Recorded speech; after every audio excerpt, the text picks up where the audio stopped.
$5,000, not $2,000 thing, man. Don't do this to me. Look, don't be unreasonable. You're not dealing with Johnny Bananas. Come on, yeah. No, I know I ain't dealing with Johnny Bananas, but can I have my money? Can I say it slow for you? Look, I need $5,000. Read my lips. $5,000 is what I need. Yeah, I could use $5,000 more. Welcome to World Class Bullshitters, the epitome of pop culture. I'm your host, G.M.P.C, and I've been streaming for the last 12 hours, so expect an interesting show. I am joined by America's stepdad, the one, the only, Mr. Dion Green. If you can unmute his mic.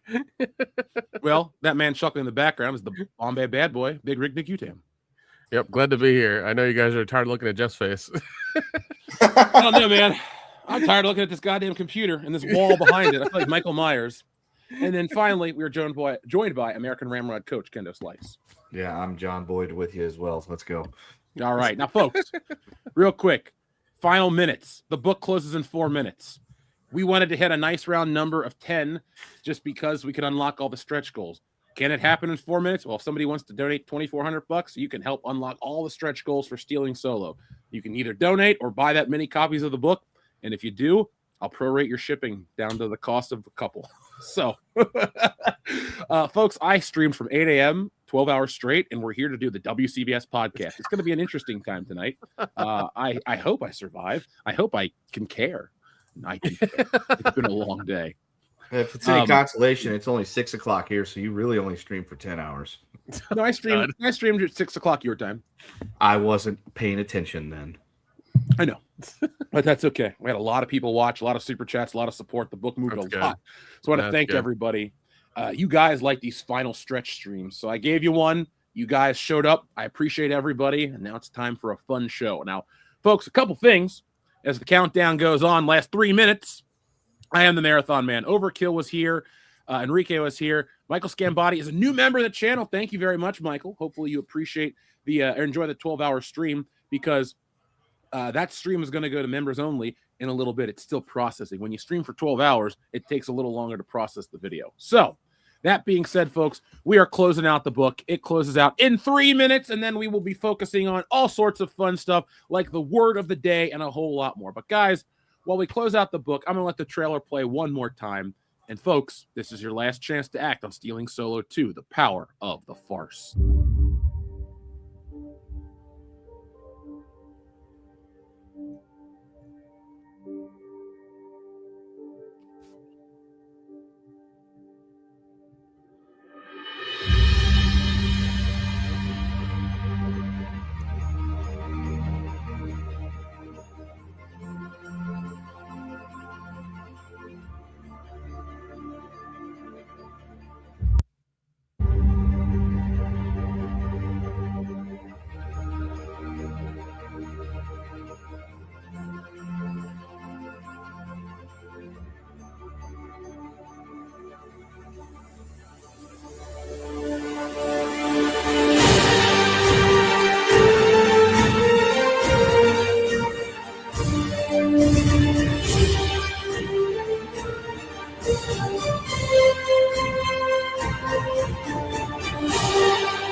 All right, folks, we're still here. Don't worry. Let me get all of the guys back on screen. There we are. All right, folks, there's 80 seconds left, 79. We will count it down to 10 seconds. Let's see if it's moving. Anybody that wants to grab the book, it has moved. You guys got a chance right now. So let us count it down in a moment. Thank you, Dr. Coffinails. Appreciate that compliment. Appreciate all the support to everybody out there. The book is done. Everybody gets a copy because we reached our funding goal a while ago, thankfully. And this final stretch really moved the book up. It has more than doubled its original goal. So, guys, thank you. That's going to give us the book, everybody the book. We're going to be able to take that out into the new year. We got our first con lined up. It's going to be amazing. 2026 is going to be the year of WCBS in a way we've never had it before. I already got stuff lined up. I'm excited. All the guys are going to get together for the first time, and it'll be almost 5 years. Be prepared. Look, I'm excited to bring you the book, but I'm excited to see Kendo in person. Shit, man. Are you still white? After hearing what he said before the trailer, you're asking if he's still white? All right, here we go, guys. We're in the final stretch.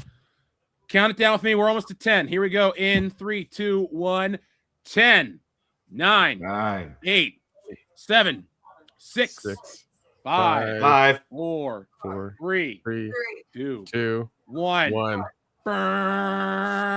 It's official. Brother. Yeah, there's fireworks and shit. Yay! Hooray! It is official. Stealing Solo, the power of the farce is closed. Folks, thank you very much for backing Stealing Solo 2. Everybody that made it happen, we appreciate you guys. And you're on for another WCBS journey, another adventure into the world of depravity that is the Star Wars parody here on WCBS. No one is more excited about that than me, but I want to thank everybody for making it possible because we couldn't have done it without you. But you guys have heard me talk about the book all day long for the 12 hours of unlimited power stream. And now unlimited power. Damn right. And you know what? The power's still on here at this house. I can't believe it. Okay. I can't.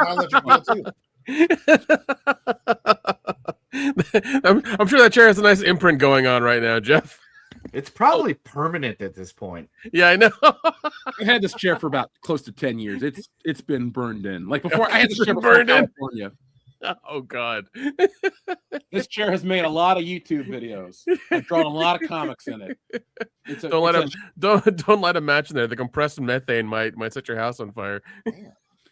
No, I don't usually fart in this chair. I don't want to smell that forever. I save that for Phil's place. No, but folks, thank you. Stealing Solo is officially closed. So for better or worse, it's over. I miss it a little bit. Nah, we have plenty of time with it in the future. But if you missed out, I think there are late pledges you can still offer. But this campaign, the way I do business now, is it's to get the book so we can take it out into the world and do stuff with it. So all our backers are covered. It'll be directly shipped to you. You'll get all the updates. But if you missed out, and you're like, sometimes payday is the next day or you missed out, don't worry. There will be copies available on stealingsolo.com next year after the Kickstarter stuff goes out. Like with Wokebusters, once we meet all of our obligations for the backers, the back stock goes on sale. We take it to cons and you can get the book any day of the week you want it because you're world class. So folks, thank you. We did it. It's done. Now, onto the show proper. Now on to the next 5 other comics you have to draw and do and get done. Yes. Nothing next year. Fuck that. You got to finish the trilogy, and then you got to go back because the whole time you always had a backstory in mind, and you just never had a chance to do it. Prequels, and then eventually somebody will buy your comic, and then they'll make a sequel trilogy to your original trilogy and prequel trilogy. They'll mildly consult you, though. Exactly. I mean, if they're going to pay me $4 billion to ruin my work, hey, take a shit on it. I don't care. I got paid, so I don't really care. No, man, we gotta work on the film, on the short project we discussed like 6 months ago. I literally talked about that on the stream today. How that's my next thing. So good. Yeah, good. Stealing Solo 3 is just being written right now. When does Spaceballs 3 come out or 2? Is that 27? They just wrapped it. Spaceballs 2. Yeah, they just wrapped it, so probably next. Wait, year, they wrapped shooting? Really? Yeah, they did. Yeah, really? That was quick. Yeah, there was a big post that went out. Mel Brooks sitting there with a thumbs up and everything. It's like I thought that was them starting principal photography. Nope. Damn, no, that was supposed to be. That was the wrap. So that was really fucking quick. Jesus. December 2nd. Well, think of how much of it's probably CGI'd and stuff like that. Because number one, Mel Brooks, he's not wearing makeup at this point. So if he's yogurt, he's being CGI'd into yogurt. They may have euthanized Lone Star a little bit. I don't know who you're going to get to sit in for Barf, but I think it's figure fun. it out. Oh no! Barf is Josh Gad. Yeah. Ooh. Yeah. Because we discussed that like months ago whenever they announced the Josh Gad got announced a while back. Yeah. I know Rick Moranis was coming back. Yep. As Lord Helmet. Yeah, that's like the first thing he's done in fucking forever because he retired. Yeah. So Wayne Zelensky to Dark Helmet. Yeah, we still have a Dukes Brothers bet on like will Mel Brooks make it to the premiere or not? He started a damn a pod in Vegas or something like that. Even he was in on it, where he was like, "Yeah, we'll see if it gets out before I die, guys." Ha ha ha. I mean, even Mel Brooks has got some money on whether he made. I don't know what he's a pretty boss move to make. I mean, Betty White should have done that. Listen, if there's anyone that would do that, it'd be Mel Brooks. You think Dick Van 100%. Dyke is a bet if he makes it to 100 this weekend? I doubt it, but he will be hitting the big old 100. But Mel Brooks. The supreme Mel Brooks move would be to get that all worked up for people to do it, then to bet no, and then like die the day before. That would be like, and I would be like, dude, that right there is fucking hilarious. Way to go, Mel Brooks. You pulled a great one. Yeah, he would. Yeah, that's. Yeah, Dick Van Dyke clearly sold his soul along with Cher. That dude's still alive. No, Dion, you know what did it? It was that training he did to really develop that amazing Cockney accent. It's like the beginning of Batman Begins when he's training on the stumps over the pit, and it's like, say the Worcester sauce is on the steamer, and he's just like getting hit with a stick by some Scottish dude in the fucking Celt. Like, that'd be hilarious. Yeah. It's like you're learning Cockney rhyming slang. Whack. God. It gave him like an extra 25 years, like because it helped his cells regenerate or something. Oh, jeez. No, he's 100. He doesn't like. He's walking around. He's doing fine. He's very spry for somebody who's like going to be in the triple digits. It's wild. It's wild. Well, he worked all that time on that show with Mary Tyler Moore. I'm sure that gave him some kind of youthfulness. All that falling over the. I don't know. I'm with Dion. I think he sold his soul. I'm with Dion. Thank you. I mean, I guess we'll see. We got 2 days, something like that, right? 2 days. Well, I'm sure he's due for his next adrenochrome injection. Okay. Easy now, conspiracy theorist. Hey. He used to be a drinker. That's why he pickled his organs. Yeah. That'll do it. That whiskey and champagne. Jeez. Yeah. How'd you live so long, Dick? Beautiful women. My inside is essentially mummified, so it really can't decay any worse. Actually, I got shot back in '97, and I woke up the next morning and it was all healed. It was crazy. Damn. Yeah, we know, Dick. Tell us more about Diagnosis Murder. Yeah. Are you sure your name's not Wolverine? It actually was a good show. I did. And his loved son it. was in that shit. His son is old too. Yeah, obviously. Damn. Yeah. We've been dealing with the Van Dykes for a long time. Dude, there was something. I'm trying to think. There was something to do. His son was like an attorney or something that prosecuted like a really famous serial killer too. I can't remember. His other son? Yeah. I don't remember if it was the I-5 killer, the former Green Bay Packer. They're all weird like that. Yeah, but yeah, one of Dick Van Dyke's sons is like a prosecutor that put away like some big serial killer or something like that. I don't know if he chim-chimmeried him or not, in his closing arguments, but he could have. What we have to do though on Sunday when Dick Van Dyke, or Penis Van Lesbian as the chat calls him, has celebrated his 100th birthday, we're gonna have a Twitter celebration in honor of Penis Van Lesbian. So folks, join us on social media. He's earned it. He's definitely earned it. We got to give him that. I mean, you make it to 100. Listen, he looks pretty good for 100. I'm like, damn. I know, right? Yeah, he doesn't look like most 100-year-olds. They take on that Skeletor appearance. Yeah, it's true. I mean, I feel like Dick Van Dyke could take somebody down in a fight with that stick. Oh, dude, one good whack to the back of the head with that thing. If he has one punch left, it's that old Scouser jab. So let's talk about the word of the day from our friend Shrebbles08. The word of the day is ginger. Debbie has ginger hair down under. Oh, okay, that's a whole different title. I've seen that movie. She didn't. Gingerbread 2, Garbage Day Rising, and how Stella got her ginger back. So it's an interracial love story now, Dion. I mean, welcome to the future, baby. Welcome to my life, buddy. Welcome to the present. You are my son in the future. That is why I love that so much. And for some That reason, it's lasted 20 years almost. And I'm surprised, him being over 30 years old. Are you gonna understand him? it's because he hasn't known me for 30 years yet. I'm starting to wish I could understand the three of you. Is it really that? Are we evolving that quickly? I guess so. Hold on. While you guys come with some Ginger title, apparently a new Star Wars game trailer dropped. I only have one Ginger title based on what I learned last week, and it's the only one I need. Boss Ginger. Yeah. Flip it out. That's a good one. That's a good one. What word are they replacing, buddy? Getting that close to saying it, damn it. Episode 500, Kendo says the N-word. There we go. Nubian. Shit, just call his dad and ask him a couple questions. I'm sure we can get out there. Jeez. Yeah. Let's see. Almost Ginger. The good, the bad, and the Ginger. A Good Day to Ginger Hard. Low Down Dirty Ginger. It's a good movie. I know a dirty ginger. Killer Gingers from Outer Space. There you go.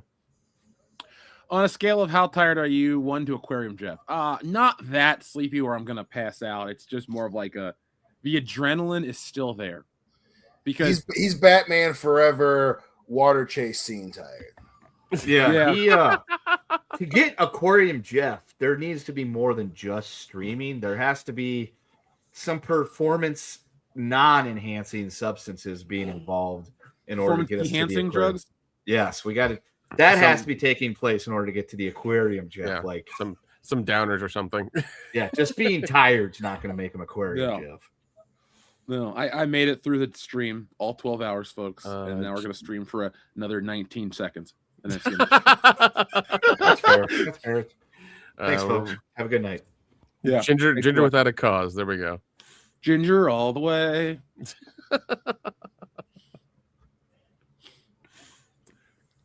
Dude, where's my ginger? Dude, where's my Ginger's from the hood? Or Ginger, where's my car? I knew a girl named Ginger. Ginger, where's my car? Ginger's in the sun, dangerous combination. Oh God, they'll burn. How'd it get burned?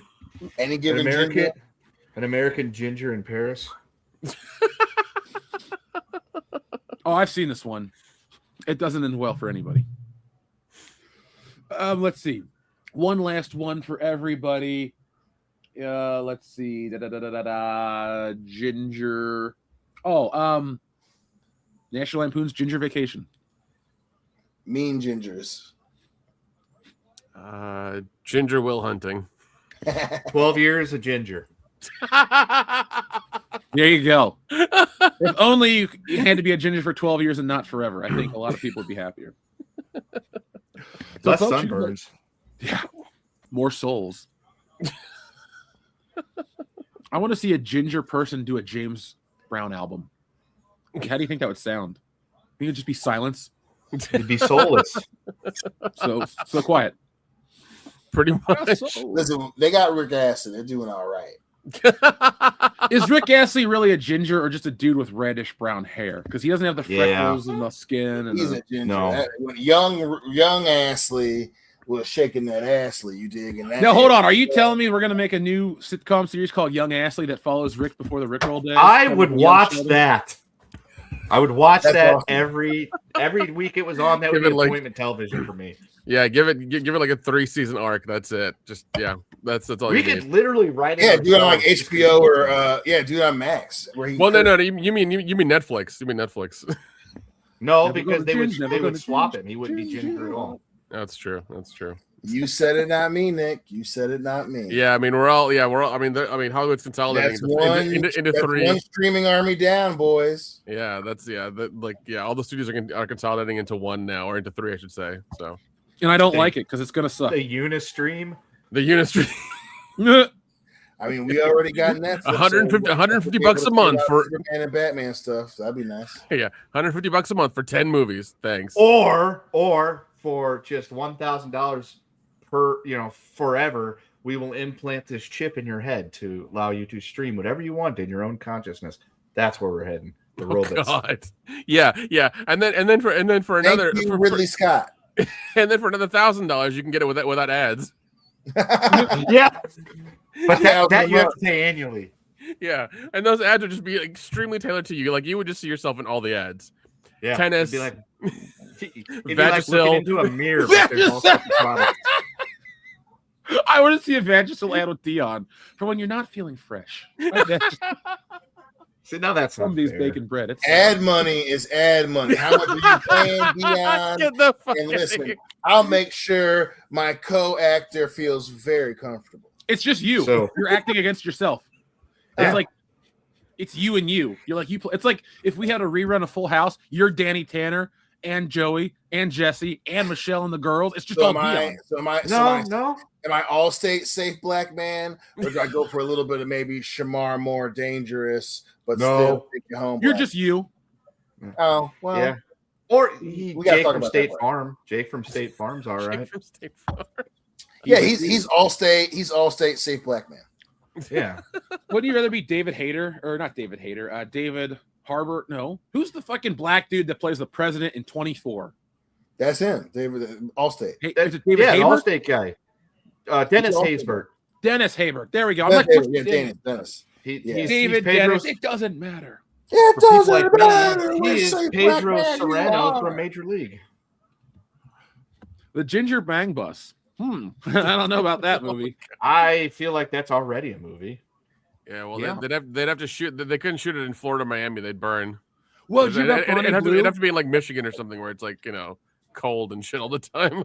Well, did you hear Bonnie Blue tried to film like Bang Bus material in another Ye- country and got arrested? Yeah, Good. but she's gonna get deported. That's all that's gonna happen. She's not gonna like end up in jail in like wherever she is or Indonesia. I mean, it's or not like she whatever. would complain about it. That's also true, but like The funny It's thing their about next her film. is you wouldn't even Nothing. have to deport her. You would just have to turn her upside down, push her legs apart, and she's got the flats, and you could just float her like a giant Oh, yeah. paper airplane back home. Oh, did you see the world record for airplane flight has been broken as of yesterday? No. So Bonnie Blue could be even better. You're right, Kendo. what's the what's the record? Like an airplane hangar. The guy was just like, he threw it and it went right across the hangar. Okay. It was pretty cool. Oh, so we're talking about paper airplane flight. Yeah, like literally the guy, the record for paper airplane. So I know like, they just said that. That's crazy. Anyway, I'm the one that's been streaming for 12 hours. Yeah, you're the one that's supposed to be tired and slap happy, not us. I mean, hey, it was an interesting tidbit. I enjoyed it. I will enjoy. I'm exhausted streaming for 12 hours. Jeff, he's a cool cat. So I'm what still you're going. saying Though. That's is the thing. what we're gonna do the next time we hang out is we're gonna have a paper airplane competition. Sure. Dude, I am in my mid-30s and I still can't make a paper airplane. What? That is a you problem. What the fuck? All right, Dion. Dion, Listen, dude, I got- listen, before we all start getting all crazy, the thing that I make up for it is knocking motherfuckers out. So cool it. I've already dealt with it. Why dog. not do both?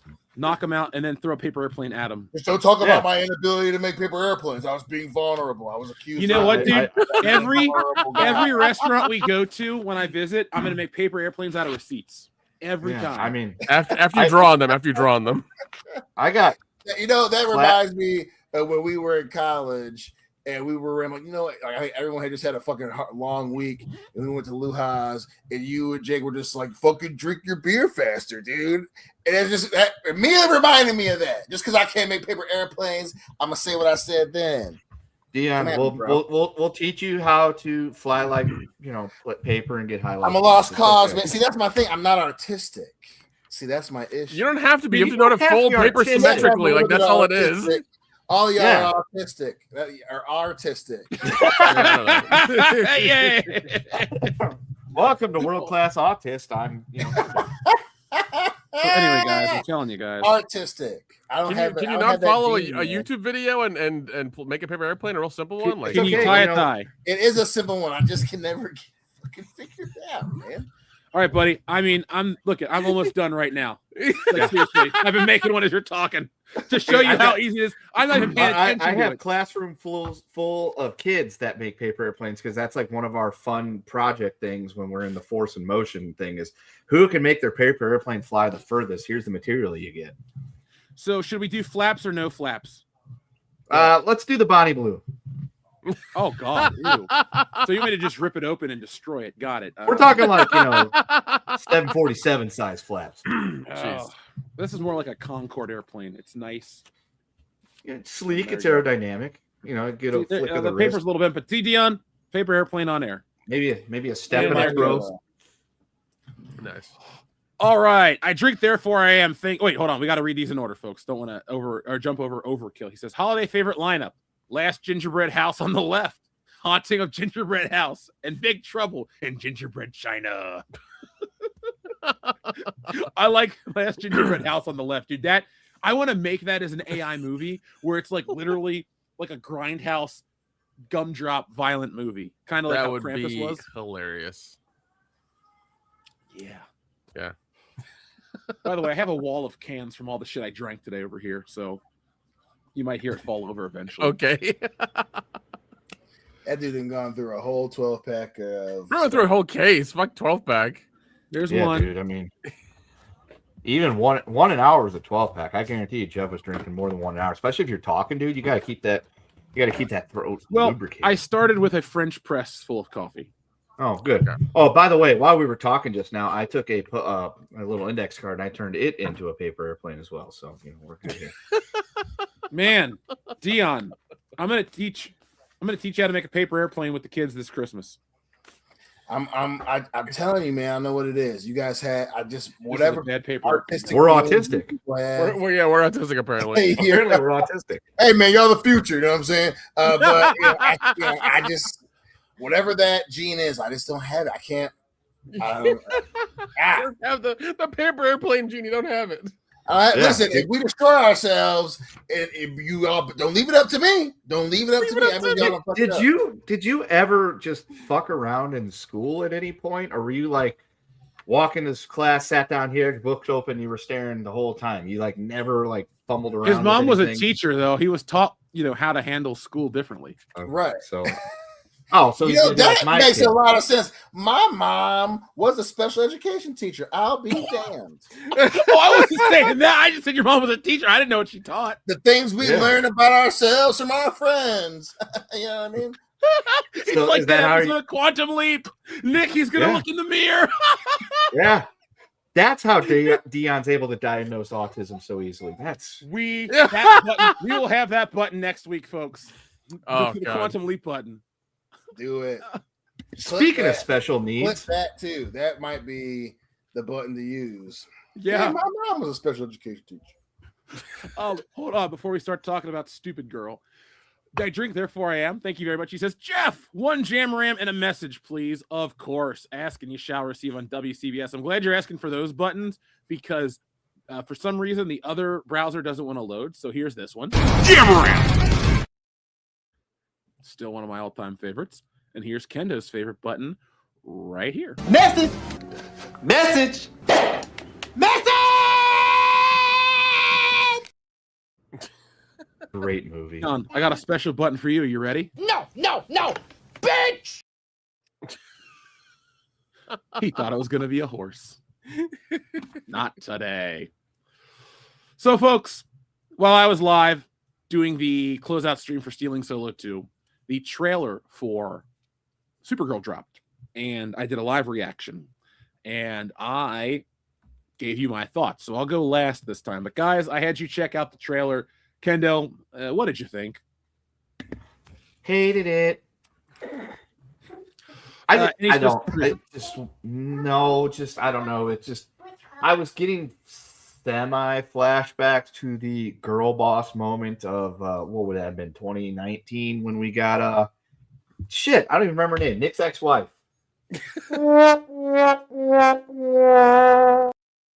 Yeah, that one.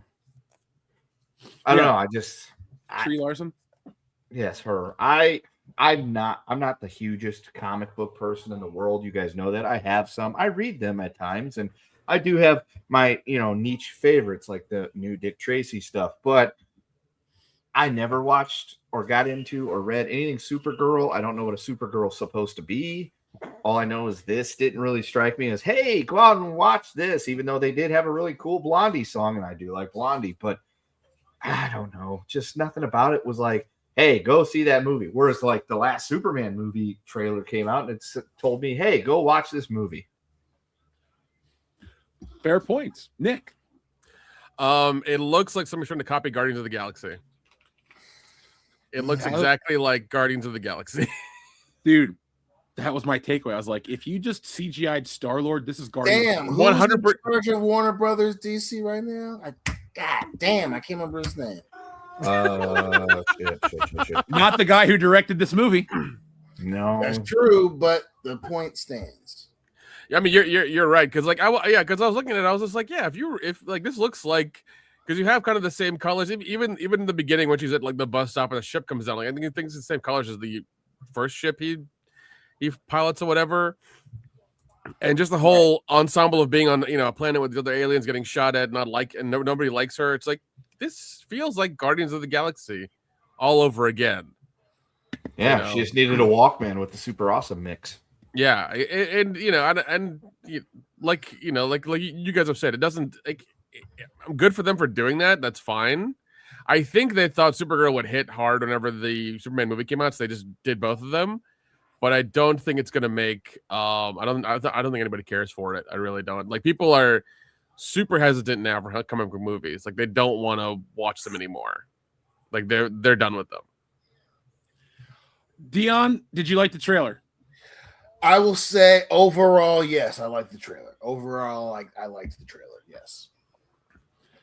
I thought it looked like Guardians, which I was like, okay. And all I said on my live show is, it is good that it started with Superman and not this, because if you built a universe out of this, you'd be dead on the launch pad. I'm not saying I hate what I'm seeing, that I think it's going to fail, but I don't think this will work as well as Warner Brothers thinks it does. I think we're past the point of like the age of superhero as a genre, and people have expectations again. Like I expect Superman to be epic and saving the day and this and that. And I think people expect superhero movies to kind of fit a certain tone again. And so that's my guess of how this movie is received. It will have a middling opening weekend, and then this will be one of those things where people are like, is DC dead? Is DC dead? Is DC dead? And we'll just all roll our eyes and go, well, maybe that movie sucked, but it might be dead. I don't know, man. If Netflix buys this shit, they might. Oh, fuck. Who knows what's going to happen? If anything, this is like a Netflix movie. This feels like something Netflix would make. So it definitely, it absolutely is Guardians of the Galaxy. And they're definitely going for a certain vibe with the main character, in this case, with Supergirl. I am a Supergirl fan, obviously. Being a Superman fan, even, and I don't read a lot of Supergirl, but especially in general, familiar with the character.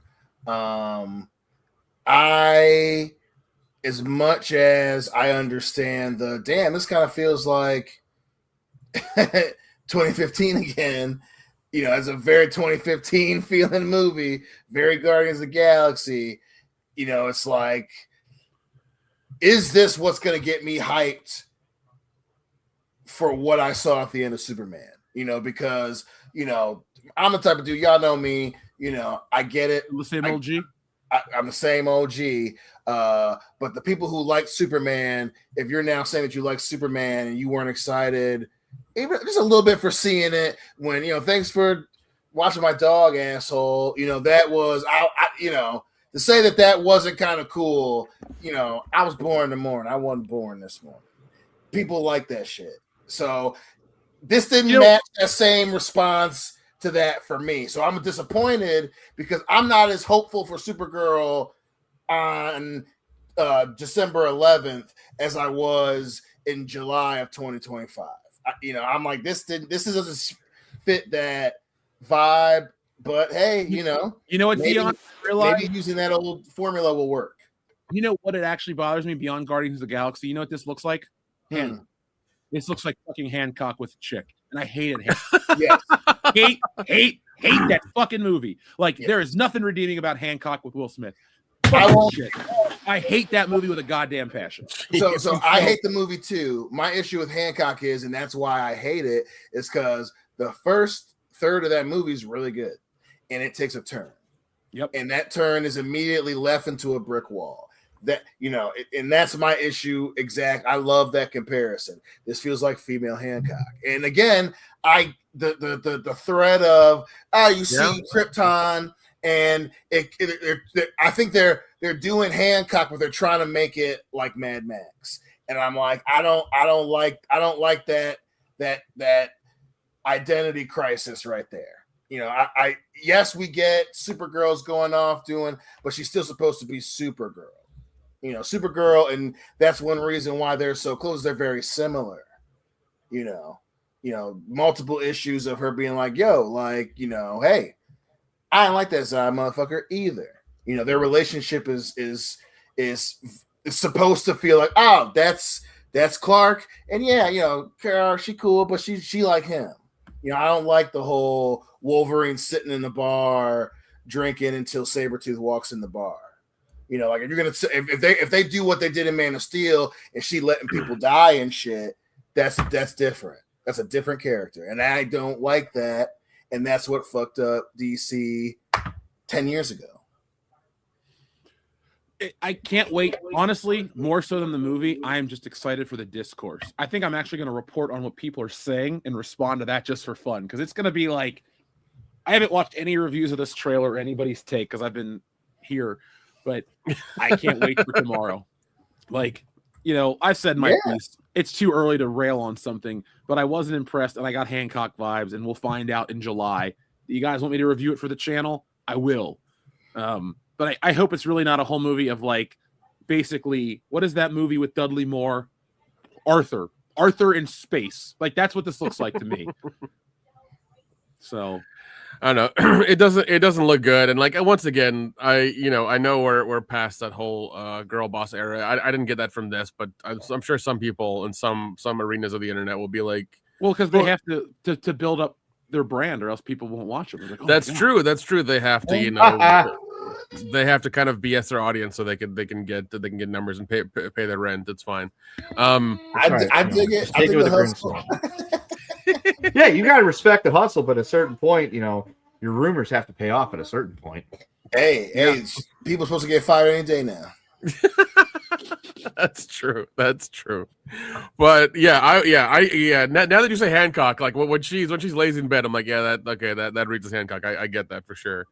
Because what's going to happen, dude, is you're going to get the dudes on the internet that are complaining about that, like the female superhero girl boss thing. Then you're going to get the opposite side of the aisle where it's going to be a feminist thing. It's just going to really get a lot of arguing going. Yeah, but also, we're here for Doomsday on the sidelines. Yeah, but the funny thing is like, she's not like, in the trailer you never got any of that. Like, she's a party girl. Like, she is like, oh, I'm going to Miami for a weekend. Like, she's that girl. That's the kind of the thing. That's kind of the vibe she's putting out.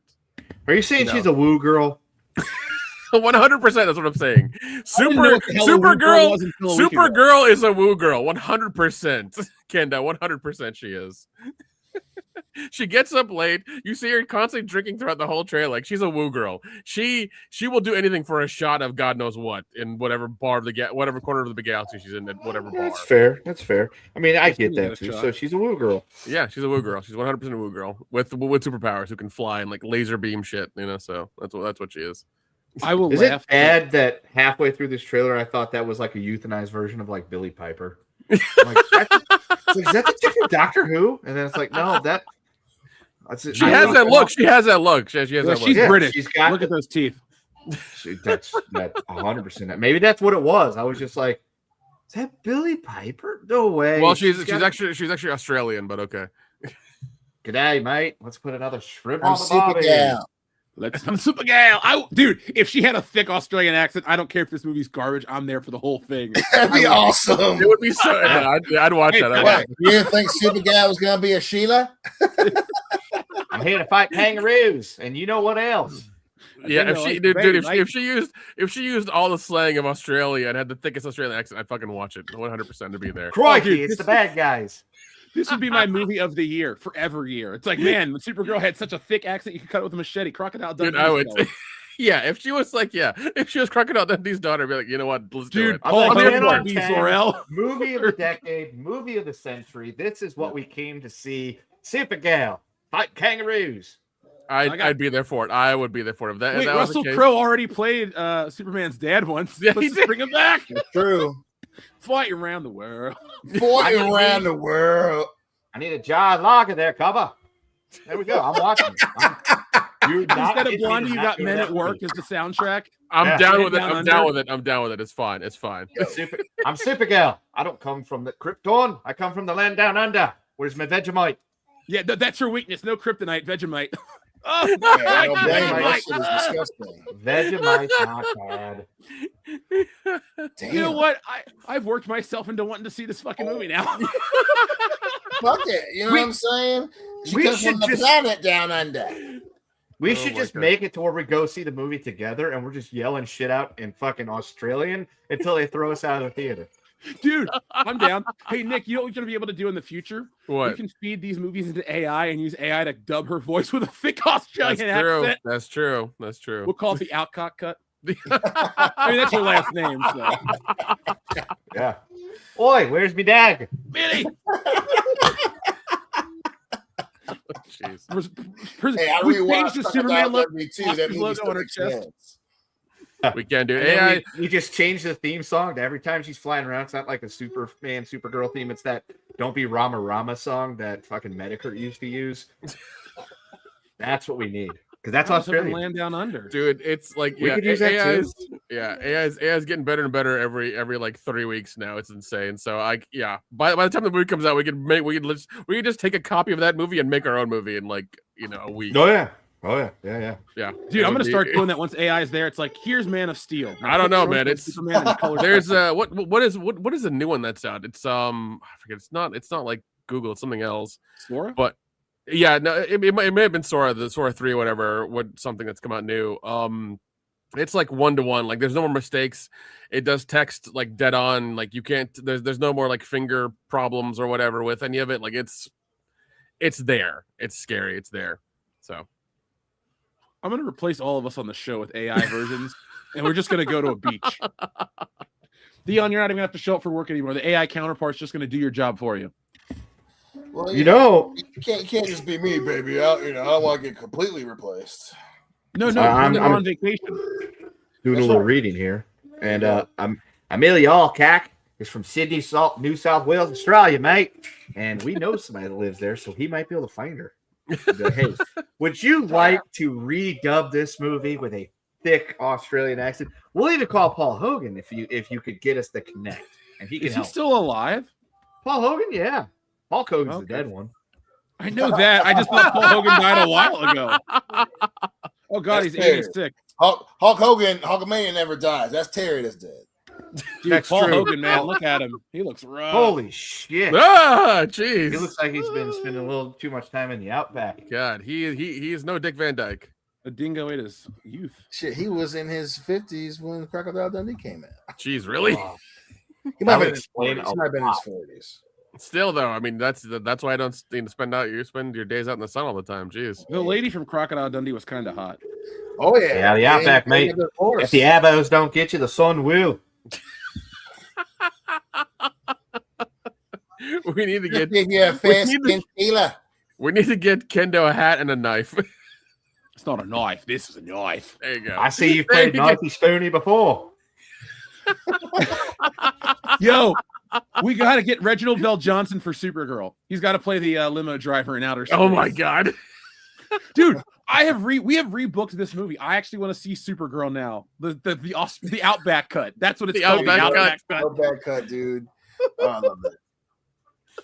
Yeah, dude. No, with AI, give AI like I think I need 2 or 3 years. You'll be able to literally make your own movie, make your own version of whatever movies come out. Like it'll happen. I know Disney's trying to do that hard right now. So, you know what's going to happen is we're going to rush to this, and then everything's just going to fall apart, and no one's going to have money for this shit. It is falling apart because I think what is it? Through what is that one account? Unusual Whales. They put out something saying that OpenAI will not be profitable until 2030, but they need like $250 billion in order to like cover costs and shit now because of all the data centers. They're not making any money because everybody's using the free version of ChatGPT, not the paid version. So I use the paid version. Yeah, same here. But it's one of those things where like not enough people are using the paid versions. Copilot at work. It's better than Grok. Oh God, yeah, Grok. Yeah, Grok's bullshit for $40 a month. Elon Musk can kiss my ass. That's dude. Grok. Number one, Grok is a liar. Number two, I spent an hour and a half the other night on Grok during, was it Monday Night Football? Yeah, Monday Night Football, trying to create a beautiful meme to send to my friend. His name is Dion. You may have heard of him. Of Jalen Hurts wearing a chef hat, holding a tray of freshly baked turnovers. It would give me everything except for the dude's face was not Jalen Hurts. And I'm like, even asking Grok, do you know who the hell Jalen Hurts is? And Kendo, there's a trick. What you should do is download a picture of Jalen Hurts' face. Say, I want you to put this face on this body. It doesn't know who it is. So you can even do it in ChatGPT because normally it's got copyright issues. But I've taken put this lady's head on this body and it'll be like Linda Carter or something and it'll do it. So you just kind of lie to it and say, like, this is a picture of my aunt. I want to make her this. Please do that. And it'll be like, if you lie to it and say, I have consent, that'll be it. It'll do it. Lie. Dude, and there's so many people on YouTube and all over the internet who are always jailbreaking new models of these AIs, and they do it in like weeks. It's terrible.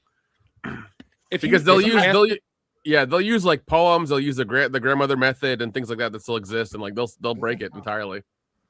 It's hilarious. Yeah. They'll get directions and ingredients for things you shouldn't get directions and ingredients for. Oh, see, that could work. That could very well. Yeah, basically, Jeff, they do get that cookbook from AI all the time. See, I want to use AI to like draw funny pictures of James Bond fighting a shark or some dumb shit like that. But of course, yeah. I'm not allowed to do that because it's against company policy. Well, it's funny because I think Disney has a deal. It just paid. What was it? $1 billion, right? $1 billion. Well, here's the thing. If you read I read a couple articles. It's $1 billion in assets, not in cash, not in a check. It's $1 billion in assets they've given OpenAI or investment into that. So let's look at this together real quick. Yeah, that's a story. Yeah, because it's weird how it was worded. I'm like, $1 billion in assets. That's interesting. I am not allowing ads on Deadline. Support independent entertainment. Fuck you. You're not independent. You're not. Dude, Deadline and Variety are both part of the same. Everything is doing that now. Like every news, anything you go to now, it's our content is free, but donations, or we need you to pay, or you to blah, blah, blah. Disney Inc. Got to use 12-foot ladder or something. What's going on? Yeah, I just want to know what's going on. I don't care. Just tell me. They're using AI. You guys want to hear the article read to us? Not really. I didn't really want to read it. Because I'm sure there'll be some copyright issue with the audio of that too. So Deadline. No. This isn't the WWE. Yeah. All right, go ahead then. Fine. Blockbuster $1 billion deal with OpenAI, handing characters over to Sora. Disney has put its chips in on AI. Like you have. The Hollywood giant has signed a major deal with OpenAI, investing $1 billion in the artificial intelligence giant and handing over characters from Frozen and Star Wars to generative AI video app Sora. It is comfortably the most significant collaboration between a Hollywood studio and an AI company to date, and suggests Disney has taken the view, if you can't beat them, join them. The 3-year licensing agreement will allow Sora users to create bespoke fan videos with the likes of Captain America, Yoda, and Moana. A selection of these videos will stream on Disney+, which the company hinted at during an earnings call last month. Sora 2, the most sophisticated iteration of the app, caused outrage among rights holders when it launched in October. It adopted an opt-out policy, meaning IP was usable on the app until a rights holder issued a removal request. Disney is now opting in, and in a big way. It is the first major content licensing partner on Sora, which enables users to create short-form videos with text prompts. Disney will also become a major OpenAI customer, using its tech to build new products, tools, and experiences, including for Disney Plus, and deploying ChatGPT for its employees. Hang on. So what they're saying is they want people to sign up for this thing so they can make content and stuff for Disney. so that Disney could put that on their own streaming if chosen to do so. Did I get that right when she was talking about like users can put in prompts and stuff and get that? And at Toronto John, I too hate AI voices. And anytime I click on a video, as soon as I can tell the voice is AI, I immediately turn it off. There was some really good history content I found, at least I thought I found. And as soon as I clicked on it, they were talking about things and they were making really odd pronunciations to certain Civil War generals' names. And I'm like, I'm no longer interested in this. I don't need to hear about how General Sherman burned Atlanta to the ground. I want to celebrate the fact that he did that, but I don't want you to tell me about it.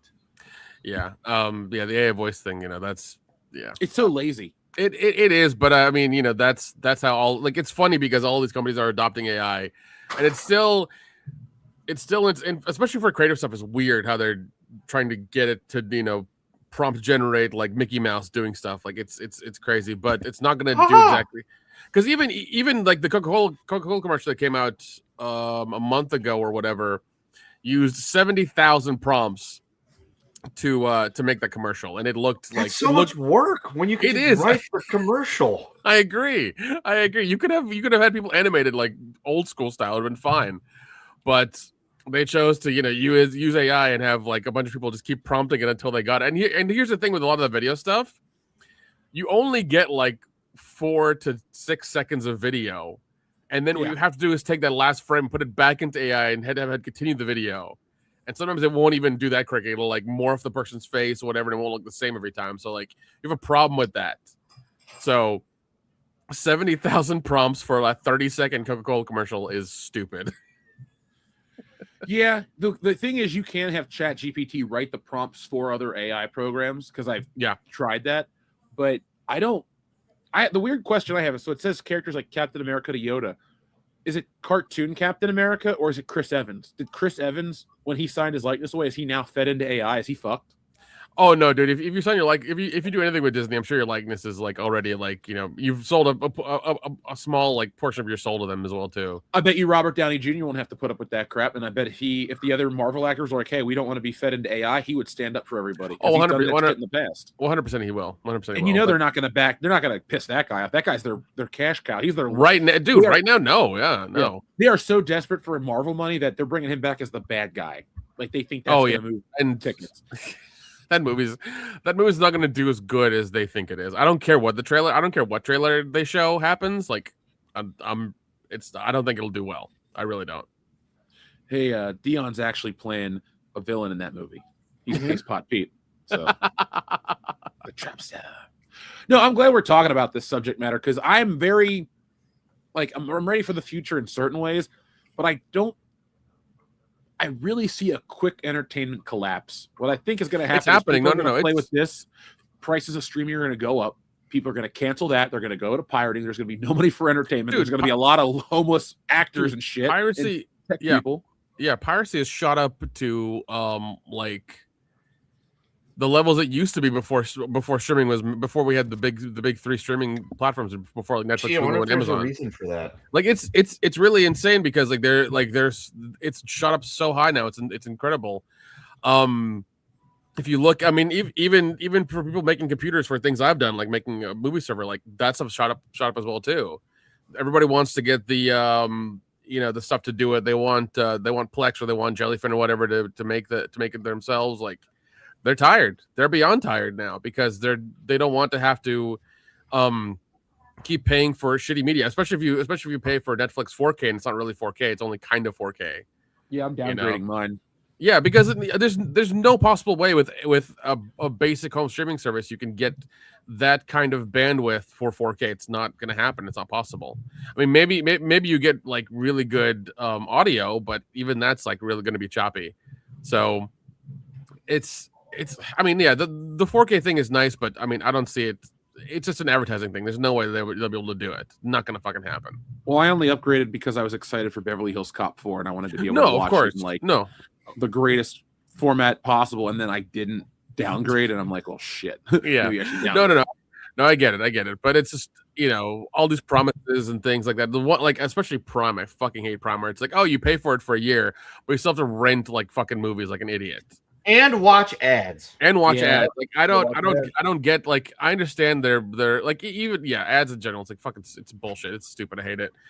But people are tired. They're tired of spending more money on these services and getting less out of them. Yep. You know, I'm happy to watch ads on a free streaming service. Like I watch the Mythbusters channel. Okay, there's ads. I don't. Oh care. yeah. On Pluto TV. Yeah, of course, man. No. Yeah. No, those Dude, yeah. Tubby, Pluto, the Unsolved Mysteries channel, dude. Watching you put ads on there, I'm fine with that because it's like I ain't paying for shit. That's like when people complain about ads on a free podcast. I'm like, dude, it's free. Yeah. Like it's not the end of the world. You can push that skip 30 seconds button. It's not that hard there, bud. Yeah. But I really hate that we got streaming, right? It's like, okay, I can get whatever I want. And then it's like, oh, by the way, did you think that was cool for an extra $5? You don't have to watch ads with it. It's like, I'm already paying for it. It's like, what it's like cable TV. It's like, I'm already paying for it. Why am I watching commercials to go with it? Like, you're double dipping, people. You're double dipping. I love that during this week of Netflix trying to buy I don't know what Netflix trying to buy Warner Brothers. There was this meme that kept popping up. It's like Netflix has $80 billion to buy Warner Brothers, but they got mad when you were sharing your password. Yep. Yeah, they were all upset about that. I think the Paramount Plus thing or Paramount's hostile takeover thing's funny as shit. I don't know if it's funny as hell. It is because apparently what's happening is that with the Netflix deal they were giving them like $5 billion for something to just kind of hold on, but even if the deal doesn't go through, they'll still like Warner Brothers will still keep the $5 billion even if the deal doesn't go through, and obviously they'll get more with the Paramount. But yeah, I'm not a fan of this consolidation of all the media into like one place. Like it's not good. It hurts us. I'm trying to think. There was something a long time ago. Some kind of precedent that was set about companies merging into like one giant entity to corner them. I can't quite put my fucking finger on it, but I feel like is it a board game? No, shit. I don't know. Boggle, that's what it was. No, wait, no, yeah, man, Boggle, man, Peggy Hill, that bitch. Yeah, she cornered the market on the fucking Boggle of Ireland. But yeah, it's like that was like. Two news stories that popped up this week about that. One was Trump says he's going to look very hard at this thing because it could violate antitrust. I'm like, he ain't going to look that hard at it. He already said it was going to go through. Yeah, it's like he's not going to stop it because technically you could argue that there's other streaming platforms, so it's in other conglomerates, so it's technically not a monopoly. But then, Paramount's like, hey, hold my beer. I'm going to launch a hostile takeover bid of, Warner Brothers, and I'm like, do I want them to win, or because I don't want Netflix to win, but do I want Paramount to win? It's kind of like who's folks in the chat. Whose side are you on? Do you want Paramount to win or Netflix to win? I think I know the answer, but I'm gonna pose that out there anyway. I want them both to implode. That's what I want. Now, be fair. Paramount does hold the rights to some really great movies, including two of the greatest movies ever created, Top Gun and Top Gun 2. That's true.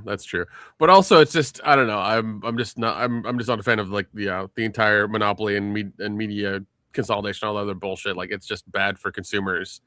There should be a competition between all of them for our money at all times, so we can get the best price, and they can go fuck themselves. But they got around that with ads and not sharing passwords. So, welcome to the future. Yeah, the future sucks, Dion. I don't want it.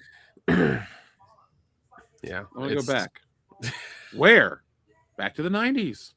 I need fuel. Yeah, no shit, man. So, anything else you guys want to say about this deal before we move on? Nope. All right.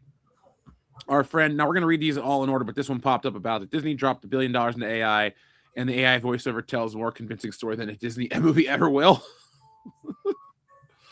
I drink, therefore I am. I agree. I haven't really been emotionally invested in a Disney movie in a while. I don't have a family to go see a Disney movie, so I'm lucky I don't have to worry about it. I do, but we're still not going to go. Now, speaking of movies, guys, the first posters for Street Fighter dropped. Ooh. Holy shit, does this look terrible? Yikes. Look at this. Like, Ryu is a 65-year-old Robert Pattinson. Yeah. Ken Looks like a chick. He looks like a young buck. Yeah, I was just saying, he looks like euthanized Kenny Omega. E Honda, I get it. He's Looks a big dude. fat. Yeah, but E Honda was also kind of buff and fat. Yeah. Look at Cody Rhodes' Guile. This looks like cosplay, and Roman Reigns looks horrible. Yeah. Dude, if you're like, hey, what person is this? And you showed it to me without me knowing that his name is Joe Anawahi or that he's playing that role, I'd be like, I have no idea who the hell that is. If you're like, it's Roman Reigns, I'd be like, what? I'd have to look really close, be like, oh, okay, I guess I totally see that in a non-convinced fashion. Look at 50 Cent as Balrog. That dude, this looks like some. Did Balrog get shot 7 times by his album? And he walks with a limp. 9 times. God, how did I mess that one up? Damn it. Got shot 9 times by his album. And watch Balrog. So, are we all in agreement that this looks like cosplay? It looks like cosplay, man. It's like an advertisement. Yeah, it's pretty rough. It'd be like if WWE put out a thing to celebrate the 40th anniversary of Street Fighter and our collaboration with them. Here's some pictures of the talent dressed as your favorite characters. That's what this looks like. Yeah, I love Street Fighter a lot. I'm very disappointed in this, but I never thought in a million years I would see something that makes the 1994 version looks better. But we found it. Bring me Van Damme and Jackie Chan. They both were in Street Fighter ripoffs. That's also a line from Bowfinger. Where's my Hasta La Vista, baby? Where's my Hasta La Vista, baby? Yeah, we talked about Bowfinger for about a half an hour on today's 12-hour power stream. That's awesome. You know what happened? It's not that I'm tired from the stream. My brain has just wiped the moments of my life. Like, I know I got up and I know I did a stream. I couldn't tell you what we streamed about anymore. It's just like it's a blur. It happens. You just kind of like you stare into the abyss. You brown out a little bit. You just kind of forget. I didn't brown out. I didn't have any fun. No, but your brain did. Oh, okay. Your brain just had a good time off and says, "I'm not going to record this part for memory captures later." Best comment I've seen. Can I cut out the middleman and send these toys straight to Ollie's? You might as well. Shout out to you. I drink there 4 a.m. Thanks for all the support, buddy. Great to see you, man. When we're in your neck of the woods, give us a call. I do have a thought though. When these toys do hit Ollie's, we should get a bunch of the Cody Rhodes figures.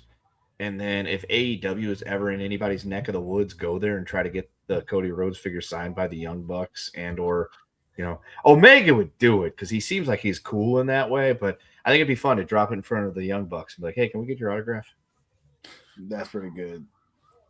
See, I'm worried about the tone of this movie now. Since the trailer or the poster looks like shit like this, is it just going to be like very self-aware and over the top and stupid, almost like a Naked Gun level parody of Street Fighter? That's what we need. That would be okay. That would work.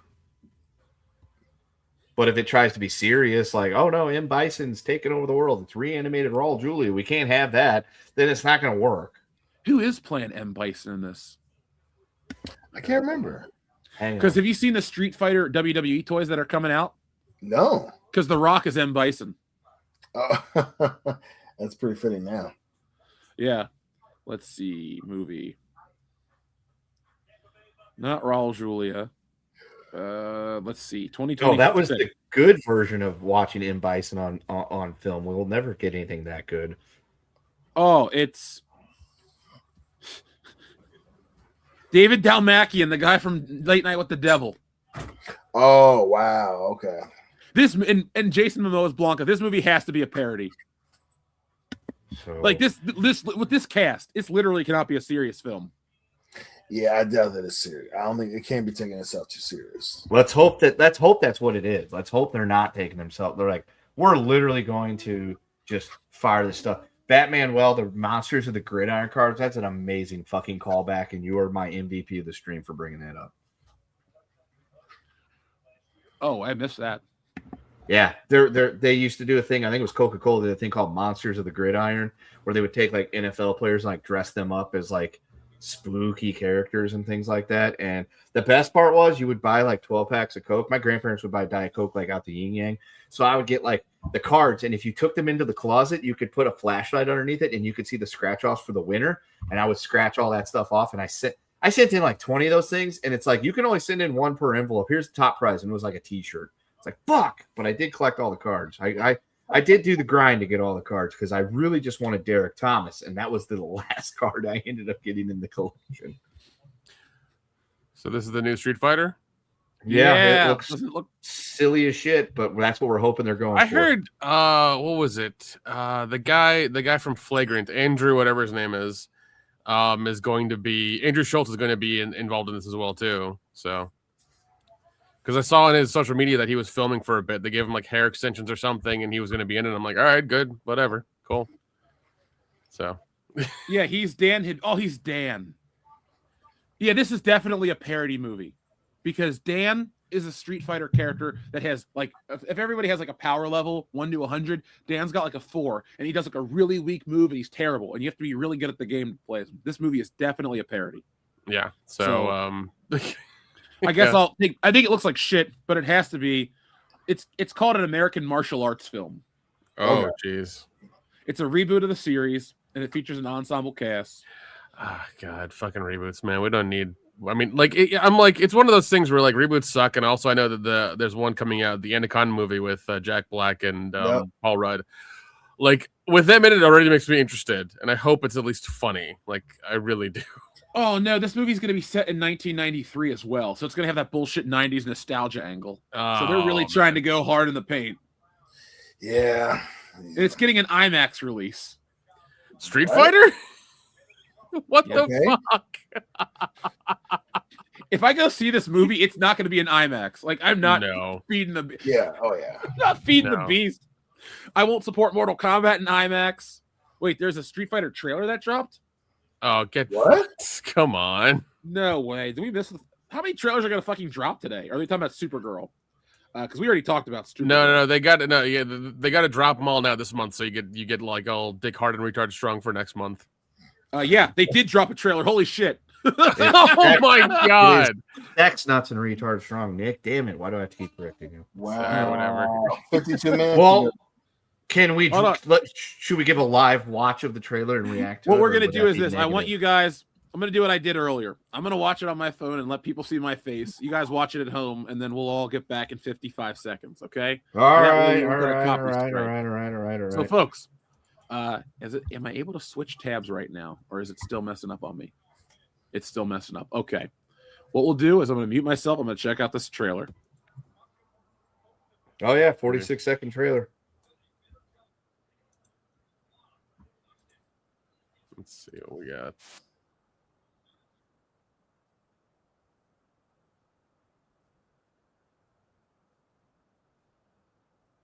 Oh, yeah.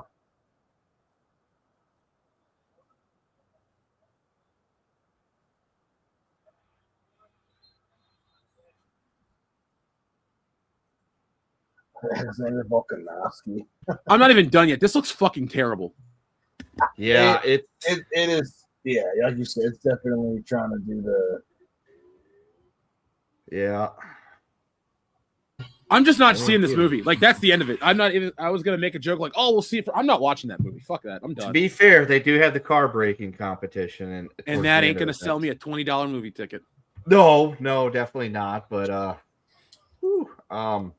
jeez, all right. It's not what we were hoping for, where it doesn't take itself seriously and it's just over top and silly. I thought it would be when Cody Rhodes kicked the guy through the wall, but then the rest of the trailer didn't show me that. I don't know. It looks like the same people who did it kind of looks like cinematography wise. It looks like, what is it? Hell is that movie? He has to fight his girlfriend's evil exes. Oh, Scott Pilgrim. Yeah, Scott Pilgrim. It looks like Scott Pilgrim. Like the same fighting style and everything. That movie was serviceable, but I still didn't like it. Yeah, I mean, a lot of people like that movie. I mean, it's a cult favorite and all that. This definitely feels like it's trying to go in the same direction. Hey, this is us taking that style seriously. Come and watch it. And it's like, yeah. It depends. When's it coming out? Does it say 2026? It's 2026. Oh, so just a general time frame, because if it was October 16th. Never mind. I was gonna say, if it was coming out during the summer, I would say, hey, I'm willing to drive to or fly to one of your guys' cities to go watch the movie with you, so we can drink and make fun of it. But October 16th might be a tougher ask. Yeah, it's gonna be close to my birthday. I do not want to spend any time in the month of October watching Street Fighter. Nick, I will let's watch go the Van take Damme Jeff fight. to see Street Fighter for his birthday. Like, Jeff, we got something special for you, buddy. He'd be like, I'm happy to see you guys, but fuck you at the same time. No, if you show up, I will go. I won't complain. We'll stop You off heard it at a here local first, place. folks. Let's see, what day is that going to fall on? A Thursday. No, I'm talking about your birthday. Oh, Wednesday? It is a Wednesday. We're not going to do that. Fuck you, Jeff. You're not going to Street Fighter for your birthday. It's not happening. Oh no, that's ruined. I closed out my book and I had my heart broken the same day. Yeah, you'll get over it though. Will I? Oh my gosh. Will I? I can't believe there's 2 trailers today that dropped and they both looked like ass. 2026 ain't looking too good. Like, Nah, man. No, Maybe no, the streaming overlord should just take out movie I theaters. wouldn't say ass. They just look not. they look fucking mediocre is what they look like. They look mediocre. They look cardboard cutout. They don't look in exciting at all. Like I said, there are like 2 or 3 movies I'm looking forward to for next year. I think it's Hail Mary and like Cold Storage, and both are book adaptations. Project Hail Mary? Yeah, Project Hail Mary. Yeah, both looks are book adaptations, and both like even though I'm weird about the 2 comedic directors doing Hail Mary, I'll still check it out. But I am really happy with Cold Storage. Like that is better than that looks better than I thought it would. So Hey Dion, how would you That's feel the if for Elise Project Hail yeah, Mary they used an all Tupac soundtrack? Hail Mary. I would. Hey, they make me at least be like, oh, should I get to listen to Tupac? That'd be cool, I guess. He did. So, folks, Damn. let us know what you thought of these trailers. He hiding out in Bora Bora. He's hiding out in Bora Bora. You guys, next time you're in town, I'll drive you to where he got. I've been there. Yeah. Corner of Koval and Tropicana, I believe. Oh I blame P. Diddy for that shit, okay? I mean, it's easy to do now. Be like, what else could he have been up to? All that baby oil and everything like that. I mean, I'm not saying that he had people murdered, but he did it. Listen. P. Diddy got the same way I reacted, okay? The U.S. found out he had too much oil and they had to get rid of him. Damn. So He slipped right through the fingers. Yep. Yeah, he's a slippery fella. A slippery shit, as they say. All right, let's check in with the audience, because damn it. You know what? This shit has been so bad tonight. I didn't even, like I said, I got the energy back. So we can do the full show. Fuck it. Jeff was like, all right, few more minutes, I'm going down. He's like, fuck these movies. God damn it. No. Jeff is not tired. Jeff will crash and burn hard after the show. There you go. Ugh. I got a Christmas party at 4 p.m. I might sleep till 4 p.m. Jeez, man. Honestly, it's The not that only bad. real I way got a to do full it. night's rest. It was a blast doing the stream. If I acted like it sucked, I'd be lying. I had a great time. I could have went a little longer, but we had this show to do. I'm glad we're doing it. It's nice to talk to people for once. I feel like I've been talking to this wall all day, but people are there listening.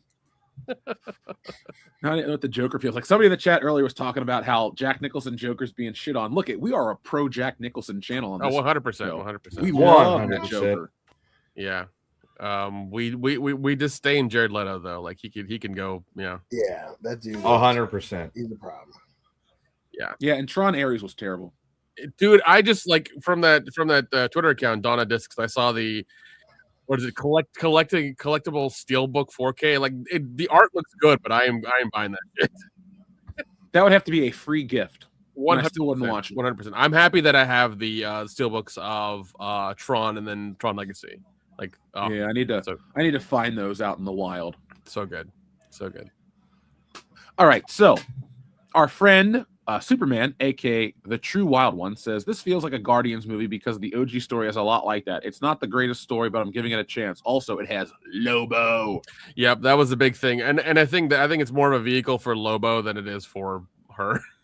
I hope. I don't. Well, because they've been trying to get Jason Somoza to do Lobo for years now. That sounds delicious. I got some butter chicken in the freezer. I should go nuke that real quick. There's a place that does butter chicken pizza out here, and it's fucking delicious. And you didn't tell me the last time I visited, you son of a. Thought we were friends, Nick. Thought you cared. I would fly down. Listen. I have to keep some things for the next few times. I can't do the entire town in in 4 days, right? Yeah, if you shoot your whole wad the first time, it's like, what do I go back for? Exactly.